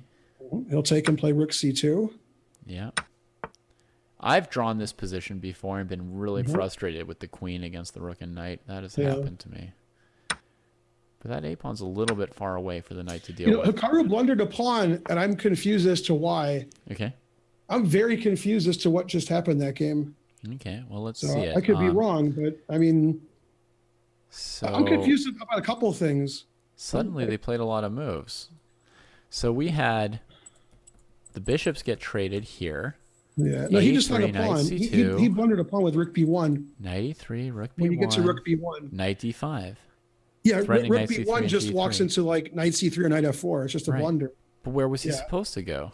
Rook d3, I guess? Not b1. Yeah, he's just going to say not b1. I mean, anywhere. Yeah, I'm confused why he did that. That's maybe there was something I didn't see. I just don't know what it is. Like the rook could go anywhere, and b1 walks in this knight c3 move. So now he's got like the same bad position and not a pawn. And down a pawn, yeah. So he's going to dominate all match, and then somehow Dominguez and the Rats are going to win. I mean, Dominguez has had an advantage this whole game, right? I mean, he like knew his opening cold, and he's never really given Hikaru any play, even though Hikaru had white. Yeah. I mean, just Hikaru's going to lose this game, yeah. Wow. Never a single piece of Dominguez joy. had 1 out of 3, Hikaru 3 out of 3, and Hikaru was playing great chess, and Dominguez was not. And then the last game, Dominguez put it all together. Yep, you never know. Okay, wait, this game just got decided. Wow. Finally, Joshua Ruiz lost on time. Yeah. He was probably losing anyway. Was he? Could he not play knight takes a3? Then I got to have some trick. I just don't see it. You got it. Otherwise, he's not losing. Yeah. And I don't see it. I don't see it at all. I mean, his king's pretty close to the rug. The knight needs one more move to. Yeah. So this was the best position he had the whole game. Yeah. Yep. Every game is very important also. Okay. And Parkidze did win against Anthony. Jeez. So what's going on? Is that match tied now? Yeah. So Dallas Destiny won because he flagged here. But had he not flagged, I guess he would have never lost, and so they would have still won the match. Right, yeah, that's right. So they did that pretty safely, Gorovets with his perpetual, even though we wanted the blood. But okay, so that's one match decided. Destiny win an incredibly tight match of the maiden ones against the Rio Grande Ospreys. Yeah, and Hikaru's doing it again. He hasn't moved in a long time, and he has a minute to 6. Yeah. You ever seen Hikaru down 6 minutes to 1 in a 15-minute game? No. Never. But I mean, as I was highlighting in red here, he's about to get another pawn plucked, possibly. You know, there's knight takes h5, knight takes g2, knight to e2 to d4. I mean, he took on h5. It's a moment of reckoning when you go to some position where you just could never, ever, ever save it anymore. Yeah, so he's going for knight c5. Now everything he has is active. What about rook d8? Trying to. Well, he's up 2 pawns. Just knight d5 and chill. Okay. Yeah, it's up 2 pawns. Just gonna chill. White has no counterplay. Yeah. Go to the a file. G5 and activate the king. Yeah, he'll walk his king up. All right, so this match is looking super close. What else? What are the other key matchups in this matchup? We got to find. We're gonna find Margvelashvili and Melik. They are locked in struggle as well. Margvelashvili is. That's easy for you to say. Up a pawn. I agree. And down 4 minutes to 1. I'd rather have the pawn though. Oh. So the pawn's worth less or more than 3 minutes. Huh? Man, I like the pawn. I like being up a pawn. I'm not playing the game. I like pawns. If I was playing maybe differently. Yeah. Okay. Wow, look at this game. Izat versus Alexarov. Death Adder 96. And then explain the position to me. I'll wait. All right. That's never in all my years. Sorry, say the names again. Death Adder. Death Adder, there he is. And Alexarov. Right. Wow. Now that's a position. All right. The king's in check, so basically white's forced to play king f1. And then which game are you queen looking h1 at? mate. Death Adder versus Azoria? No? No, that's a different round, I think. Oh, okay. It's Death Adder 96, Alexarov. Death Adder 96. Alexarov. Jeez. Well, I don't know where it is. It's confusing that there's all these other games here at the same time now. I mean, awesome for people who want to look at every game, but I think it doesn't matter because I think Izat's losing all his pieces. Yeah, but it was interesting before he lost all his pieces. I mean, I see Death Adder versus Muisbach. That also seems to be a game that's over. Too many Death Adder games. I don't know. Let's see. What's Hikaru doing? Yeah, his position got worse since the last time we saw it. Dominguez is activating his king side. Yeah, knight takes d4 should finish it up. Yeah, knight takes d4 looks pretty clean. Yeah, rook d6 doesn't matter. He played rook d6 too. That doesn't matter. The knight c6. Knight back to c6, for example. Yeah. He's got a million pawns everywhere. Yeah. King f6 has to. He'll play knight d4, but it doesn't matter. Knight d8. Right. Sometimes you just want to play knight d8 in these positions so you don't accidentally go like king f5, knight d4, and then Yeah. But if you just put your knight on d8, there's actually nothing that can happen anymore. Yeah. Hikaru will probably resign now. I mean, a great game from Dominguez, but it's funny because even after this game, Dominguez got 2 out of 4 and Hikaru got 3 out of 4. So still better to get 3 out of 4. Still better, yeah. But now he could take a nap before his game. You were right to say that anything could happen. You know that Dominguez could find his form any game. There it is. One on time. One on time. Yeah, he let his clock run out. That's okay. Wow. All right, what's going on in the other games? Who's got no time? Mark Velashvili and Kachian both have no time. Okay. And White's still up a pawn, and he's catching up on time. I found Mark it. Velashvili is completely winning. His position got better since the last time we saw it. Yeah, these pawns have advanced. And his time situation got better. So that's, and again, all these games are really important. Yeah, Kachian burned up his time looking for something, you know, to make it harder, but it wasn't there. So even though Hikaru lost, Seattle's going to win on board 2. So it's going to be 7.5, 7.5. Wow. With one game to play. Yep. If we can find it. Who else is playing in this match? Who's the last? Is it Ostrowski and Tiglin? Yeah, it is. Okay. And great. that looks like a draw. That looks like a draw. All right, I got it up. That definitely should be a draw. 20 seconds for Ostrowski. Looks like the last pawn's coming off. Nope. It's not. Definitely going to be a draw. Ostrowski just playing for the win there by not trading. No, I think that was just the safest way to draw. Okay. Yeah. No, it's going to be a draw, so the match is going to be a tie. Bold the Sluggers prediction. in Vegas are going to tie the match. Bold prediction, but it sure does look that way. Yeah. Mark Velashvili, 20 seconds. He just chose not to take on if Kachian can somehow pull this off and not lose, he'll be the hero. He would be. It's hard not to lose here. Now he has less time.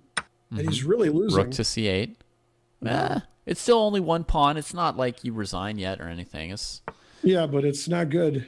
No. It's a very, very bad pawn. It is a not good It's a really good extra pawn. So f5, king f6. Bring the king closer.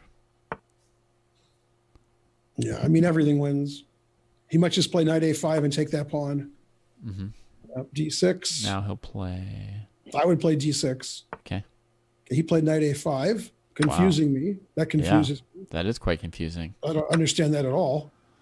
Not over yet. That wasn't good technique. Still winning, but that was very strange. Yeah. No time. It's tough when you have no time. These guys are still playing the rooks, but it's looking like a draw. Let's stay on this one. All right. Yep. Now Melik's behind on time, but he's still got his chances. Ooh, if he gets a pawn to g4, that can mean that White has to worry about, mating and perpetual nets. The game I was talking to you about, you couldn't find Aleskarov. His opponent hung mate in 1, but it didn't matter. But he was losing anyway. But I missed a mate in 1 because I missed a checkmate. Yeah, it doesn't matter, but it was a checkmate. So that's funny. It doesn't matter. I hate to miss checkmates. I know.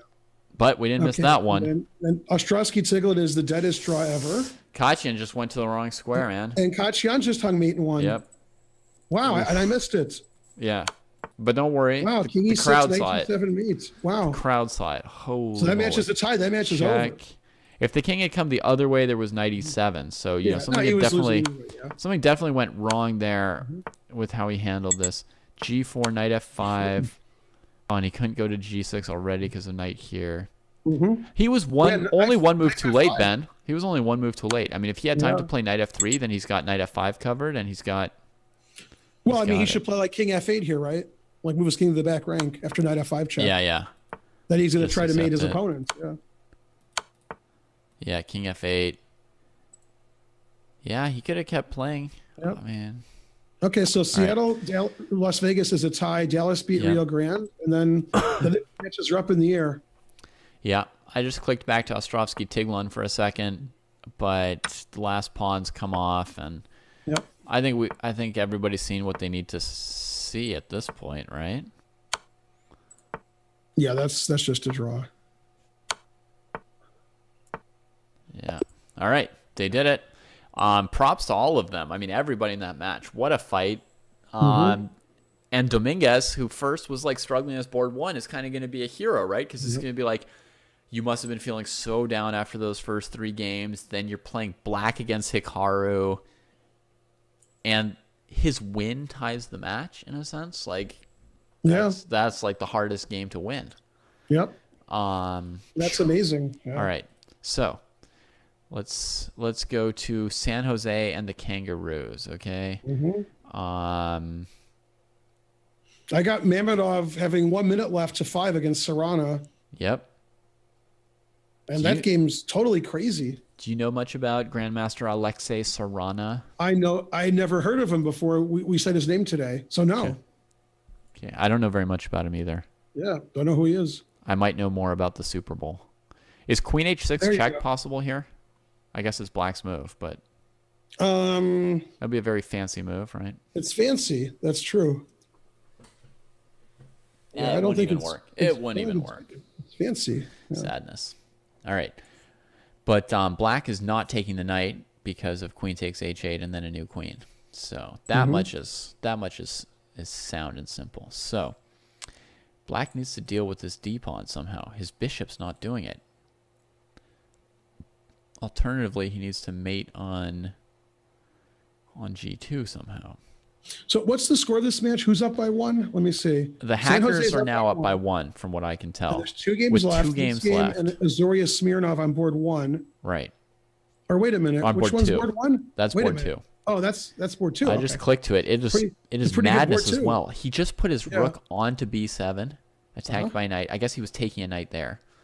So now if knight takes rook, then queen f3 should win for black, you would think. And Smirnov wins. Wow, Zoria resigned. Zoria resigned. Nothing he could really do there. So is this a tied match with 1 game left? Wow. Oh, in fact, he played knight b7, and Smirnov played queen f3. And that was the end. So the match is tied with just this game here. And this is a pretty exciting position. Rook f7 coming. Yeah, Mamedov has a minute left, but he has a big attack, unless he hangs queen g2 mates. Right. So what happens on simultaneous mates? We'll have to get Danny Wrench and Greg Shahadi have a meeting. Yeah.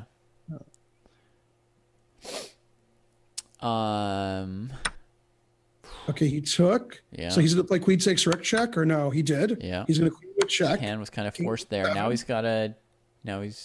Yeah, this is about as good as it could be for black, right? He only sacked an exchange. He still has the pawn on d3. Now you have to stop queen g2 mate. F3. Never play F3. Coming. I'd rather get checkmated. You said when you've got the dark squared bishop, you got to play F3 and put your bishop on F2. This looks like white's just winning. Does to it? Me. Yeah, I think so. Looks like a mess to me. I play rook e8. White's got 50 seconds. And then I come get you. Rook e8. Come get you. Okay, if you come get me, that could be bad. I'm going to come get you. Yeah. Oof. Yeah. Also, I'm threatening queen takes a8, which I didn't even see. I was trying to mate you. Yeah, I don't even really know what to do after rook e8. I don't know. I think you lose. That's what he played. Ooh. Now, what's happening here? I'm confused. Yeah. So that means San Jose wins the match if Mamedov can wrap this up? Yes. Whoever wins this game, their team wins the match. 30 seconds left. King f1, I agree. Stopping queen f2. I agree with that. Yeah. Yeah, your bishop's hanging and rook g8 is mate, so that's the truth hurts.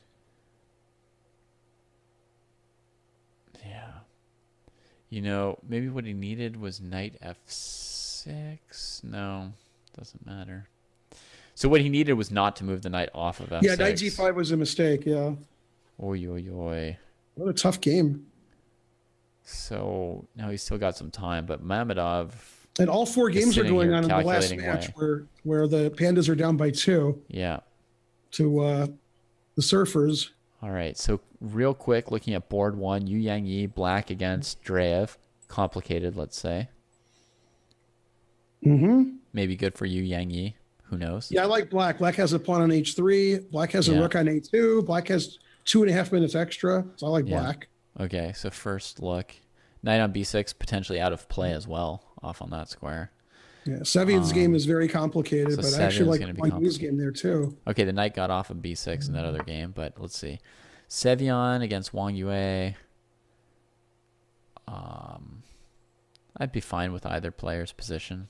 Just looks like a Sicilian. So nothing decisive yet. Who else is in this match? We've got Tatev, who I think might be. I don't know how much we've looked at her games, but I think she might be one of the heroes for. Yeah, she is. For San Diego today. She beat Wong Ua, and then she beat Li Di last round. Yeah, and she beat Li Di. Yeah, so she's. So she has 2 out of 3. She's got 2 out of 3 already. Or she's the board 4. Yeah. Yeah, and she has 2 out of 3. So she gets 3 out of 4. That's a pretty good board 4. Yeah. And looking at her position, it looks at least. I prefer her position. Yeah. Yeah, it looks at least a bit better, right? Like. No, black's definitely better and 2 extra minutes and higher rated.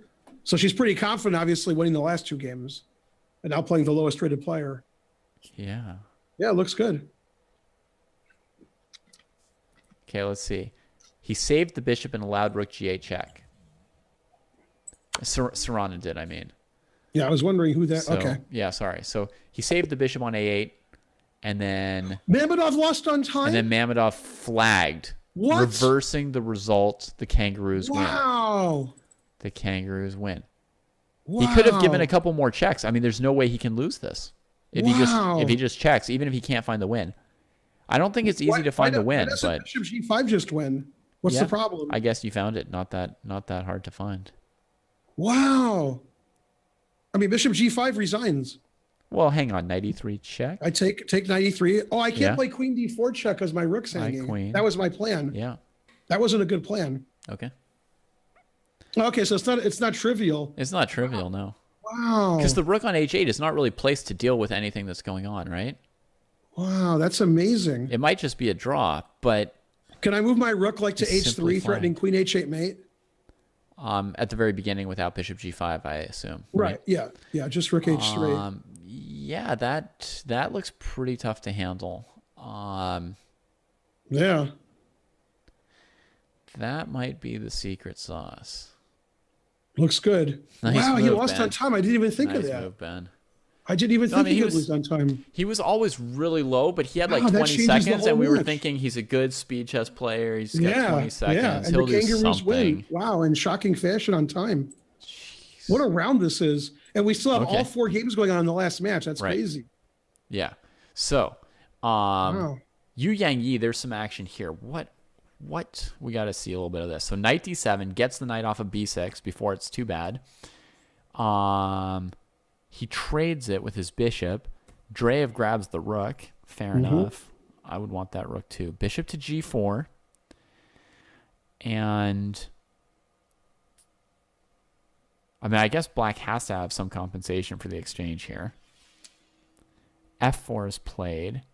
Yeah, I'm trying to figure after bishop d1 why he didn't take on g5, because he didn't. Right, if pawn takes g5, then what's the next? Oh, okay. Queen g5, rook d1, queen e3, king h1, queen f3 wins the rook.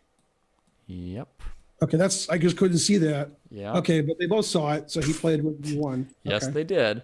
So f4, bishop d1, rook d1, and he can't take on f4 because of his queen. So it's not that simple for black. Right. So f4 and White's both players are getting in time trouble. White has the 2 bishops. White's king is a little open. So he could play either knight e4, allowing bishop takes e5. Oh, it doesn't allow bishop e5, does it? It does, because the queen queen's defends f2. defending f2, so there's no longer this thing. So, he played bishop h3, getting rid of that mean pawn. He played knight e4, and White didn't take on e5. That was a mean pawn on h3. Yeah. So he gets rid of h3, which is mean, because e5 is not really going anywhere. Rook d8. Yeah, rook d8. He wants to get on the d file. Queen d1, queen d2. We got to do something quick before this queen gets back in. Yeah. Gets back in it. So is queen b1 possible? I'm loath to play rook d8, queen d8. Then I have to deal with queen d1 and pawn takes f4. So I'm just... Exactly. Yeah. And queen b1 makes sense. Queen b1. Queen a1. Queen a1's even funnier. Queen a1's even funnier. And it doesn't maybe allow knight d2 in some cases. So queen a1, let's just try that. Whatever's the funniest move, that's the right one.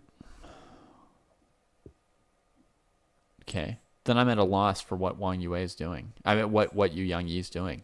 Because it feels like e5's dead and white's consolidated. Hang on. A move has been played.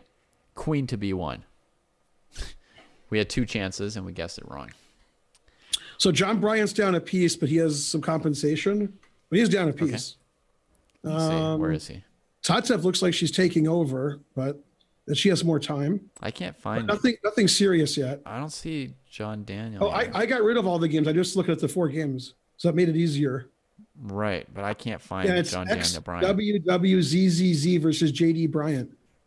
XWZZZ. So Yu Yangyi did play knight to d2, as we predicted. Well, I don't know where that game's buried. Found it! Oh my goodness. Now I feel like a champion too. Oh, the Kangaroos won that match. Why is John down a knight? Because he is. Just how these things happen to the best of us. Yeah. Okay. But he has 2 extra pawns. His knight's on e4. White's very passive. But yeah, basically he's down a knight. Yeah. Okay. Well, I guess it's good for him that his team has 2 extra points and Tatev playing. Let's see how she's doing. Tatev is still in the driver's seat. Was h4 just played by white? I'm starting to like Sam Sevian's game against Wong Ua. Okay. Starting to like it. I didn't like it. Now I like it. I like it a lot. For who? Yeah. For Sam. For Sam? Okay. Yeah. Not for that queen on h6, I guess. No. All right. No. So let's see what's happening. The queen. Sam has more time. I've never said that before. Oh. That is also true. I've never seen that either. I think the pandas are going down. I mean, they've got an uphill battle this round with 7-5. They got to put Josh Friedel on their team. It's their only hope. Also, aren't they worse on like basically 3 out of 4 boards? That's right. Because even Yu Yangyi, their 7-0 star. Yeah. Was not 7-0, no good in this match. Not looking healthy here. 7-0. What's happened here? He played queen b1. He went for knight d2. Went for knight b3. Went for knight d4. Bishop g7. I guess he could still draw it, but he ain't winning. Yeah, and Treyev doesn't have a lot of time on his clock. So I would be surprised if this is a draw, but Yu Yangyi needs to win this game. Oh, actually, if pawn takes e5, maybe knight f3 check, and there's something still brewing. King f2. Yeah, I don't think there's anything. Knight g5. Knight g5. That's a move and a half. Yeah. Yeah. Then I take. Pawn takes queen. Knight takes queen. King has to go to e2 or e1. Yeah. Either way. And then it's still just a draw. It was fancier though. I mean, it looks like White's pressing. He played King g2, avoiding all these bishop tricks. c8 at the end. Yeah. Yeah. King g2, avoiding all kinds of checks and tricks. Keeping the pressure. So pawn takes f4 can be played. That sort of diffuses the complications. This match is not over. John Bryant's position's looking better, except he's down a piece. But his position looks okay. Yeah. Who needs a piece? If you don't count the pieces, but that's right. Yeah, this match isn't over. I mean, like, obviously San Diego's a huge favorite, but I mean, so Sevian just traded his knight for the bishop. He was going to win, and the guy lost on time. So what do I know? Wow, that one was a surprise. That one had to count as a surprise. Yeah. So why is it Rook G6 end the game immediately? What am I missing? Oh, he takes and plays King F8. Takes, King takes. That's why. Mamedov is saying that he lagged out. By the way, he's in the in the chat. He's saying that he got lagged out. Yeah, that's what I was. It looked like he had 20 seconds, and that's brutal. Like if they, I mean, if they basically lost the whole match because of that at the last moment, when there was basically no way he could. He does have internet issues sometimes. It's true. Is that? All right. So, what do you think of Sevion trading the knight for bishop here on move 41 against Wong Ua? Plops into d5. The trade happens. Converts to all major pieces. Still like white, but still maybe like not white. as much. Maybe not as much. It seems kind of livable for black, unless like rook g6. I mean, the queen's on h8, so he's got to be losing. Unless rook g6 ends him at some point. But yeah, I mean, I can't believe all 4 games are going out of this match, and we don't know what's going to happen in any of the games. That's funny. No, I keep clicking around trying to predict one game. There's nothing that I can definitely say about anything. Okay, and then Tatev's opponent just played some crazy tactic. Okay. I don't know if it works, but it's a crazy tactic. Right. So this game, I mean, I was curious about this whole h4 move, giving the pass pawn, but coming with knight takes f4. And if Tatev wins a piece on f4 at the end, white has rook takes e7. So that's why that was white's whole concept. Rook e7, that's a good move. So that's why she just plays rook h7. So she's relying on her h pawn and covering her weaknesses. Knight e6. So now now Tatev's winning. Now white's come out of their shell, but there's Tatev's winning. She played rook g7. That was a good move. Yeah, black's winning now. Tatev's going. Rook d7. Good move. Yeah. Nailed. Yep. Now we're up in exchange with a passed h pawn and more time. So white really went for it here with this rook e5 move. That was like, I got you. I won. How are you going to save the bishop on e5? There was only one way, but it was more than adequate. Rook d7, queen back, bishop d6. And the h pawn. And Wong Ui's game is getting much better. His king got out. His rooks are out. He's catching up on he's ahead on the clock. His queen's going to get out. No, I think Wong Ui's better. I thought he was just lost. Wait a second. We're still on Li Jiaoyang, and a mate in 1 has just been threatened. So this isn't over yet. There's a knight on e6 and a mate in 1. I mean, how do you avoid mate in 1? How do you avoid mate in 1? c6, then you can block with your bishop. Wow, what happened? I missed like 2 moves. Yeah. Well, the 2 moves were she played h3, thinking like, I'm going to wrap this up. I've got c7 defended. I'm going to h2. And queen d4 hits the rook. Can't give the rook. She played c6. C6 is the only move to stop mate. Pawn takes c6, though. Yep. Wow, now white's winning. There's some more mate in 1 possibilities here. Yeah, white's winning here. Yeah, she blundered queen d4. Well, is white winning yet? I mean, is there queen takes knight? Is the game still going, maybe? No. Queen takes... No? Oh, you have bishop b8. I didn't see bishop b8. Okay, I'm sorry. Well, that's why there wasn't mate in 1 this whole time, was bishop b8. Yeah. Okay, so I play pawn takes rook check. Then what do you do? Certainly. I don't know. Move my king somewhere, like c7 or something. Then queen a5 wins. No, this is winning. I believe you. No, I'm right. King d8. This is also winning. Queen a8, king up, and this. Bishop, taking the rook and and bishop f4. Yeah, this is winning. Yeah, queening wins. Everything wins. Yeah, bishop f4 wins. Yeah, that's the easiest. Yep. I think this is like the Lenier Dominguez story for Li Jiaoyang, right? Because Li Jiaoyang, I believe, was 0-3. Yep. And facing Tatev, who was crushing her team. Now, and I have a serious question. Yeah. It's very embarrassing. I shouldn't say this on the air. I don't know the gender of the Chinese board 4.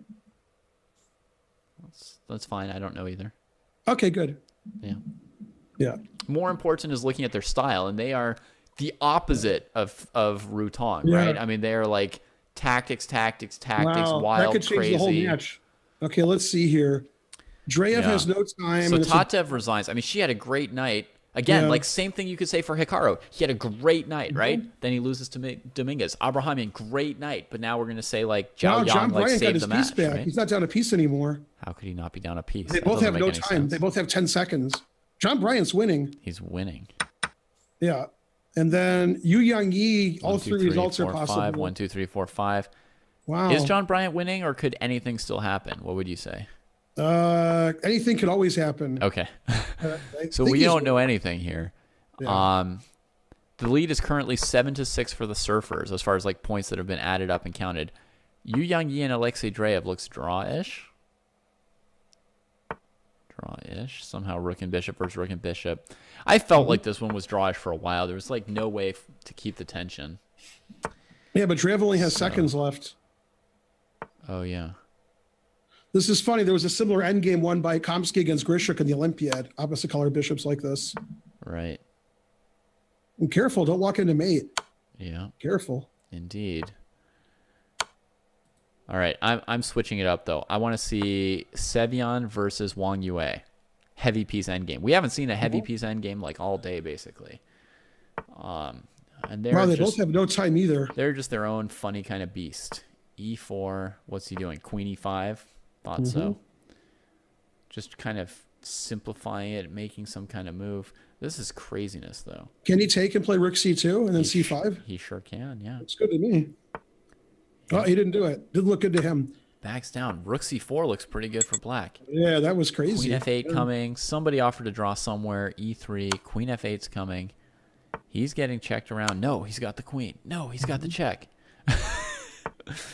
Wow, they both have 10 seconds. This is all three results are possible. Does Queen E7 win? I don't know. I take it Rook E4. Rook E4, D6, King C6. I don't know who's winning. I'm confused. Yeah, I think Black's winning. I think Black's winning. I think so. Yeah. Could be. Wow. Sevian didn't see something here, I think, because now his time's going down to 0. Yeah. B5, threatening D6, King C7. Nope, not going to happen. King comes out, King comes in, King D5, King D4. Yeah, Black's winning now for sure. That's it. Very nice, because that wins the king upon ending. Good move. No. So now he's got him tied up. Okay, so can't move that. Drea has 10 seconds of this dead drawn position. He's probably going to draw, and that'd probably win the match. Right. This other knight endgame. What is happening here? John Bryant, they each got a new queen. Bryant's up a piece.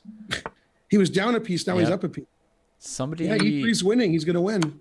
Agreed to a draw, declined a draw. Why is he winning? He doesn't have a pawn left. Yeah, but I thought he had mate, but I was wrong. Okay. Maybe he's not winning. Maybe. Wait, wow, he's backing off. Normally you try and bring your queen in. He lost on time. 5 seconds. Who lost on time? Wow. Who lost on time? Nobody lost on time, did they? A draw was declined at some point here. Declining draws. Oh, drawn by stalemate. Lee D. Queen F2. Craziness. Beautiful. All right. Seconds left over here in the rook endgame. Wong Ua. Wong Ua seemingly still winning this one. In fact, with nothing on the queen side, this endgame is still a win, right? Yep. Yeah, he's a win for sure. Wow, and then that game was a draw. So Queen F2. That would make it 7-7. Wow. 7.5, 7.5. And then we've got that rook and bishop endgame, which still looks like a draw. So this could be a tied match. It could be a tied match. What a comeback for the Pandas. He's building a bridge. I think this is also the last thing we saw last week. I think we ended our broadcast with someone building this bridge. The exact same bridge. Game's over. Wow. And one game left, and it's a tied match. Yeah. So back to the last game, still going. Wow, they were down 2 points, and they had all bad positions, and they tied the match. I thought all these pawns and bishops defending each other meant that nothing was really going to happen over here. I don't even know who's trying to do what. It's on move 109. Wow. Yeah. Maybe they're just trying to log the most like moves. 500 moves in the last game against Dominguez last week. Oh, yes, he did. He did. Well, this is a dead draw. And Drea has 13 seconds, so he's not going to lose. Wow. So they came back from down 7-5 and bad positions. Yep. With Tatev blundering in a winning position. It's kind of the same story as the Sluggers versus the Desert Rats. Because the Sluggers had the lead. Hikaru was 3-0. Dominguez was struggling. Dominguez wins, and they draw exactly the match. And here, Tatev was really the reason that the Surfers were running away with the match. Yeah. And by contrast, you know, Lee had 0-3. And then a series of tactics. Suddenly, in 10 seconds, the game flips around and the match is decided. Or, you know, flips around, becomes okay for the Pandas. It's funny watching you try to win this. It's hilarious. Okay, he gave up. That's funny. I didn't even know who was trying to win it. He was because he was avoiding trading rooks. Okay. Yeah. I was just letting them move around for people to watch while we talk. Wow, what a round. We had 2 tied matches. I thought Australia was going to lose the match, and they won on time due to what did he say? He timed out? And then Dallas won. Wow. Who timed out? the San Jose Mamedov. Mamedov, yeah. Yeah, and he then said, that's like, how the Kangaroos won, right? Was just off of him timing out. Yeah, that's crazy. Yeah. 2-tie matches, a win because Mamedov timed out, and then Dallas won a very close match against Rio Grande. Wow. Yeah. Well, I was right in all my predictions for today in this case, because I looked at the matches and I thought to myself, every single one is close. I have no idea who's going to win any match. Yeah. And I was right. Nobody knew till the end. That was a crazy round. Wow. That was one of the most, I think that's one of the most fun rounds I've ever seen in all of Pro Chess League. The sheer number of checkmates, the blunders, it was thrilling. Both sides hanging mate in one game. Mate in one, back and forth in the same game. Yeah. Oh, man. And then Hikaru with the white pieces playing basically perfect chess his first 3 games against an out-of-form Dominguez, and Dominguez brought it the last game. Wow. Yeah, he really did. I mean, he just played it like, I am Carlsen playing a 6-hour game. I will never let you do anything. Yeah. No, that was a very nice game. And then what was the mate in one game? There were several mate in one games, Kostya, but one of them. Oh yeah, Wong Ua playing bishop takes b6 and then c5. Yeah, wow, that was sweet. Wow, that was incredible. Yeah. Yeah, what a match! So many great games. Yeah, and Wong Ua is just and Yu Yang has just given up his first draw like ever in his life. 7.5 out of 8. Yeah. Yeah, 7 wins and. Pretty reasonable. Right. Yeah. Melik and Kostya asking about mate in one. There were actually like 7 mates in one. At least 10 games that were like decided by a mate in one at some point. And there was one game, which was the real mate in one game, where both sides had mate in one available. Right. And the player with white missed it for 2 moves in a row at least. 2 moves, and then the player with black played it. Yeah. So incredible. Yeah. That was just the craziest one. That's like the immortal mate in one game now. Yeah, and there was a game, I think it was, I don't know if it was played this round or last round, where somebody, I think it was. It had to be in the Dallas match. I think a Kobian had mate in 2 and his time ran out. In the last round, because there's a lot of checkmates today. Yeah, I do think it was a Holt game. Yeah. I do think it was a Holt game. It was a Holt game. They both had mate in 1. So what's Conrad's username again? Excuse me. That's not for the sneak, right? Something like Dretch. Dretch. That's correct. Dretch. All right. So let's see. Let's see if I can find the immortal mate in one game. Okay, I found it. That was quick. We're gonna show everybody the immortal mate in one game again. All right. The A and B files are missing from my screen capture. Don't worry about it, anybody. You don't need the A or B files. No, okay? not for the checkmate. Here it is. This is the immortal mate in one game. There's already been crazy stuff going on, obviously, up till this point. But here, Queen B8 check was mate like a lot. So here, black plays F6. Never play F6. White could checkmate with Queen C7 to G7. I guess that's not mate in 1. That's a mate in 2. But he could do it. The point of F6 by Conrad was not to allow Queen C7, G7. But if on Queen F6, then he can play Rook H2 mate. Yep. They had like, a couple seconds each. So White notices not to take it with the Queen and takes with the Bishop instead. Queen F3 is played. Now, still, Queen C7, G7, mate in 2. But now suddenly he moves his Queen away, trying to get to G7 as well, but not the right way, and allowing the one thing that Conrad was trying for that whole time there. Yeah. That was just... What a crazy round. That was just verrückt. So that's our immortal mate in one game for the moment. All those mate in ones kept me awake because it's 1 in the morning now, but I'm not even close to tired because the games were so great. Yeah, that was actually an exchange Slav game. The boring exchange Slav. Yeah, Dennis is reminding us, Grandmaster Blue Wizard, probably of the Webster Windmills, at least he was last year. So it was, and it was a game where White was up a pawn the whole time, and Conrad was just trying to play for some kind of a chance. And yeah, if he'd lost that game, then that match would have been 8-8 in the end. But there are a bunch of games in that match you could say that about. So yeah, I guess that's our show. That's all the chess that we have for you this week. What do you think, Ben? Anything else to say Remind No, people that was next amazing. I'll be dreaming about those games tonight. Remind people that next week the matches are on Wednesday instead of Thursday. Because if everybody shows up next Thursday, they'll be like, "What do you mean the matches are all over?" Yeah. To be like, "Sorry." Look at those scores, David. Pretty close. Yeah, pretty darn close. Nope.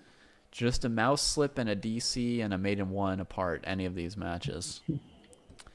Yeah, this is the last stream for today. We're the Pacific Division. We're the ones, the sun has set, and that's the end of the chess day.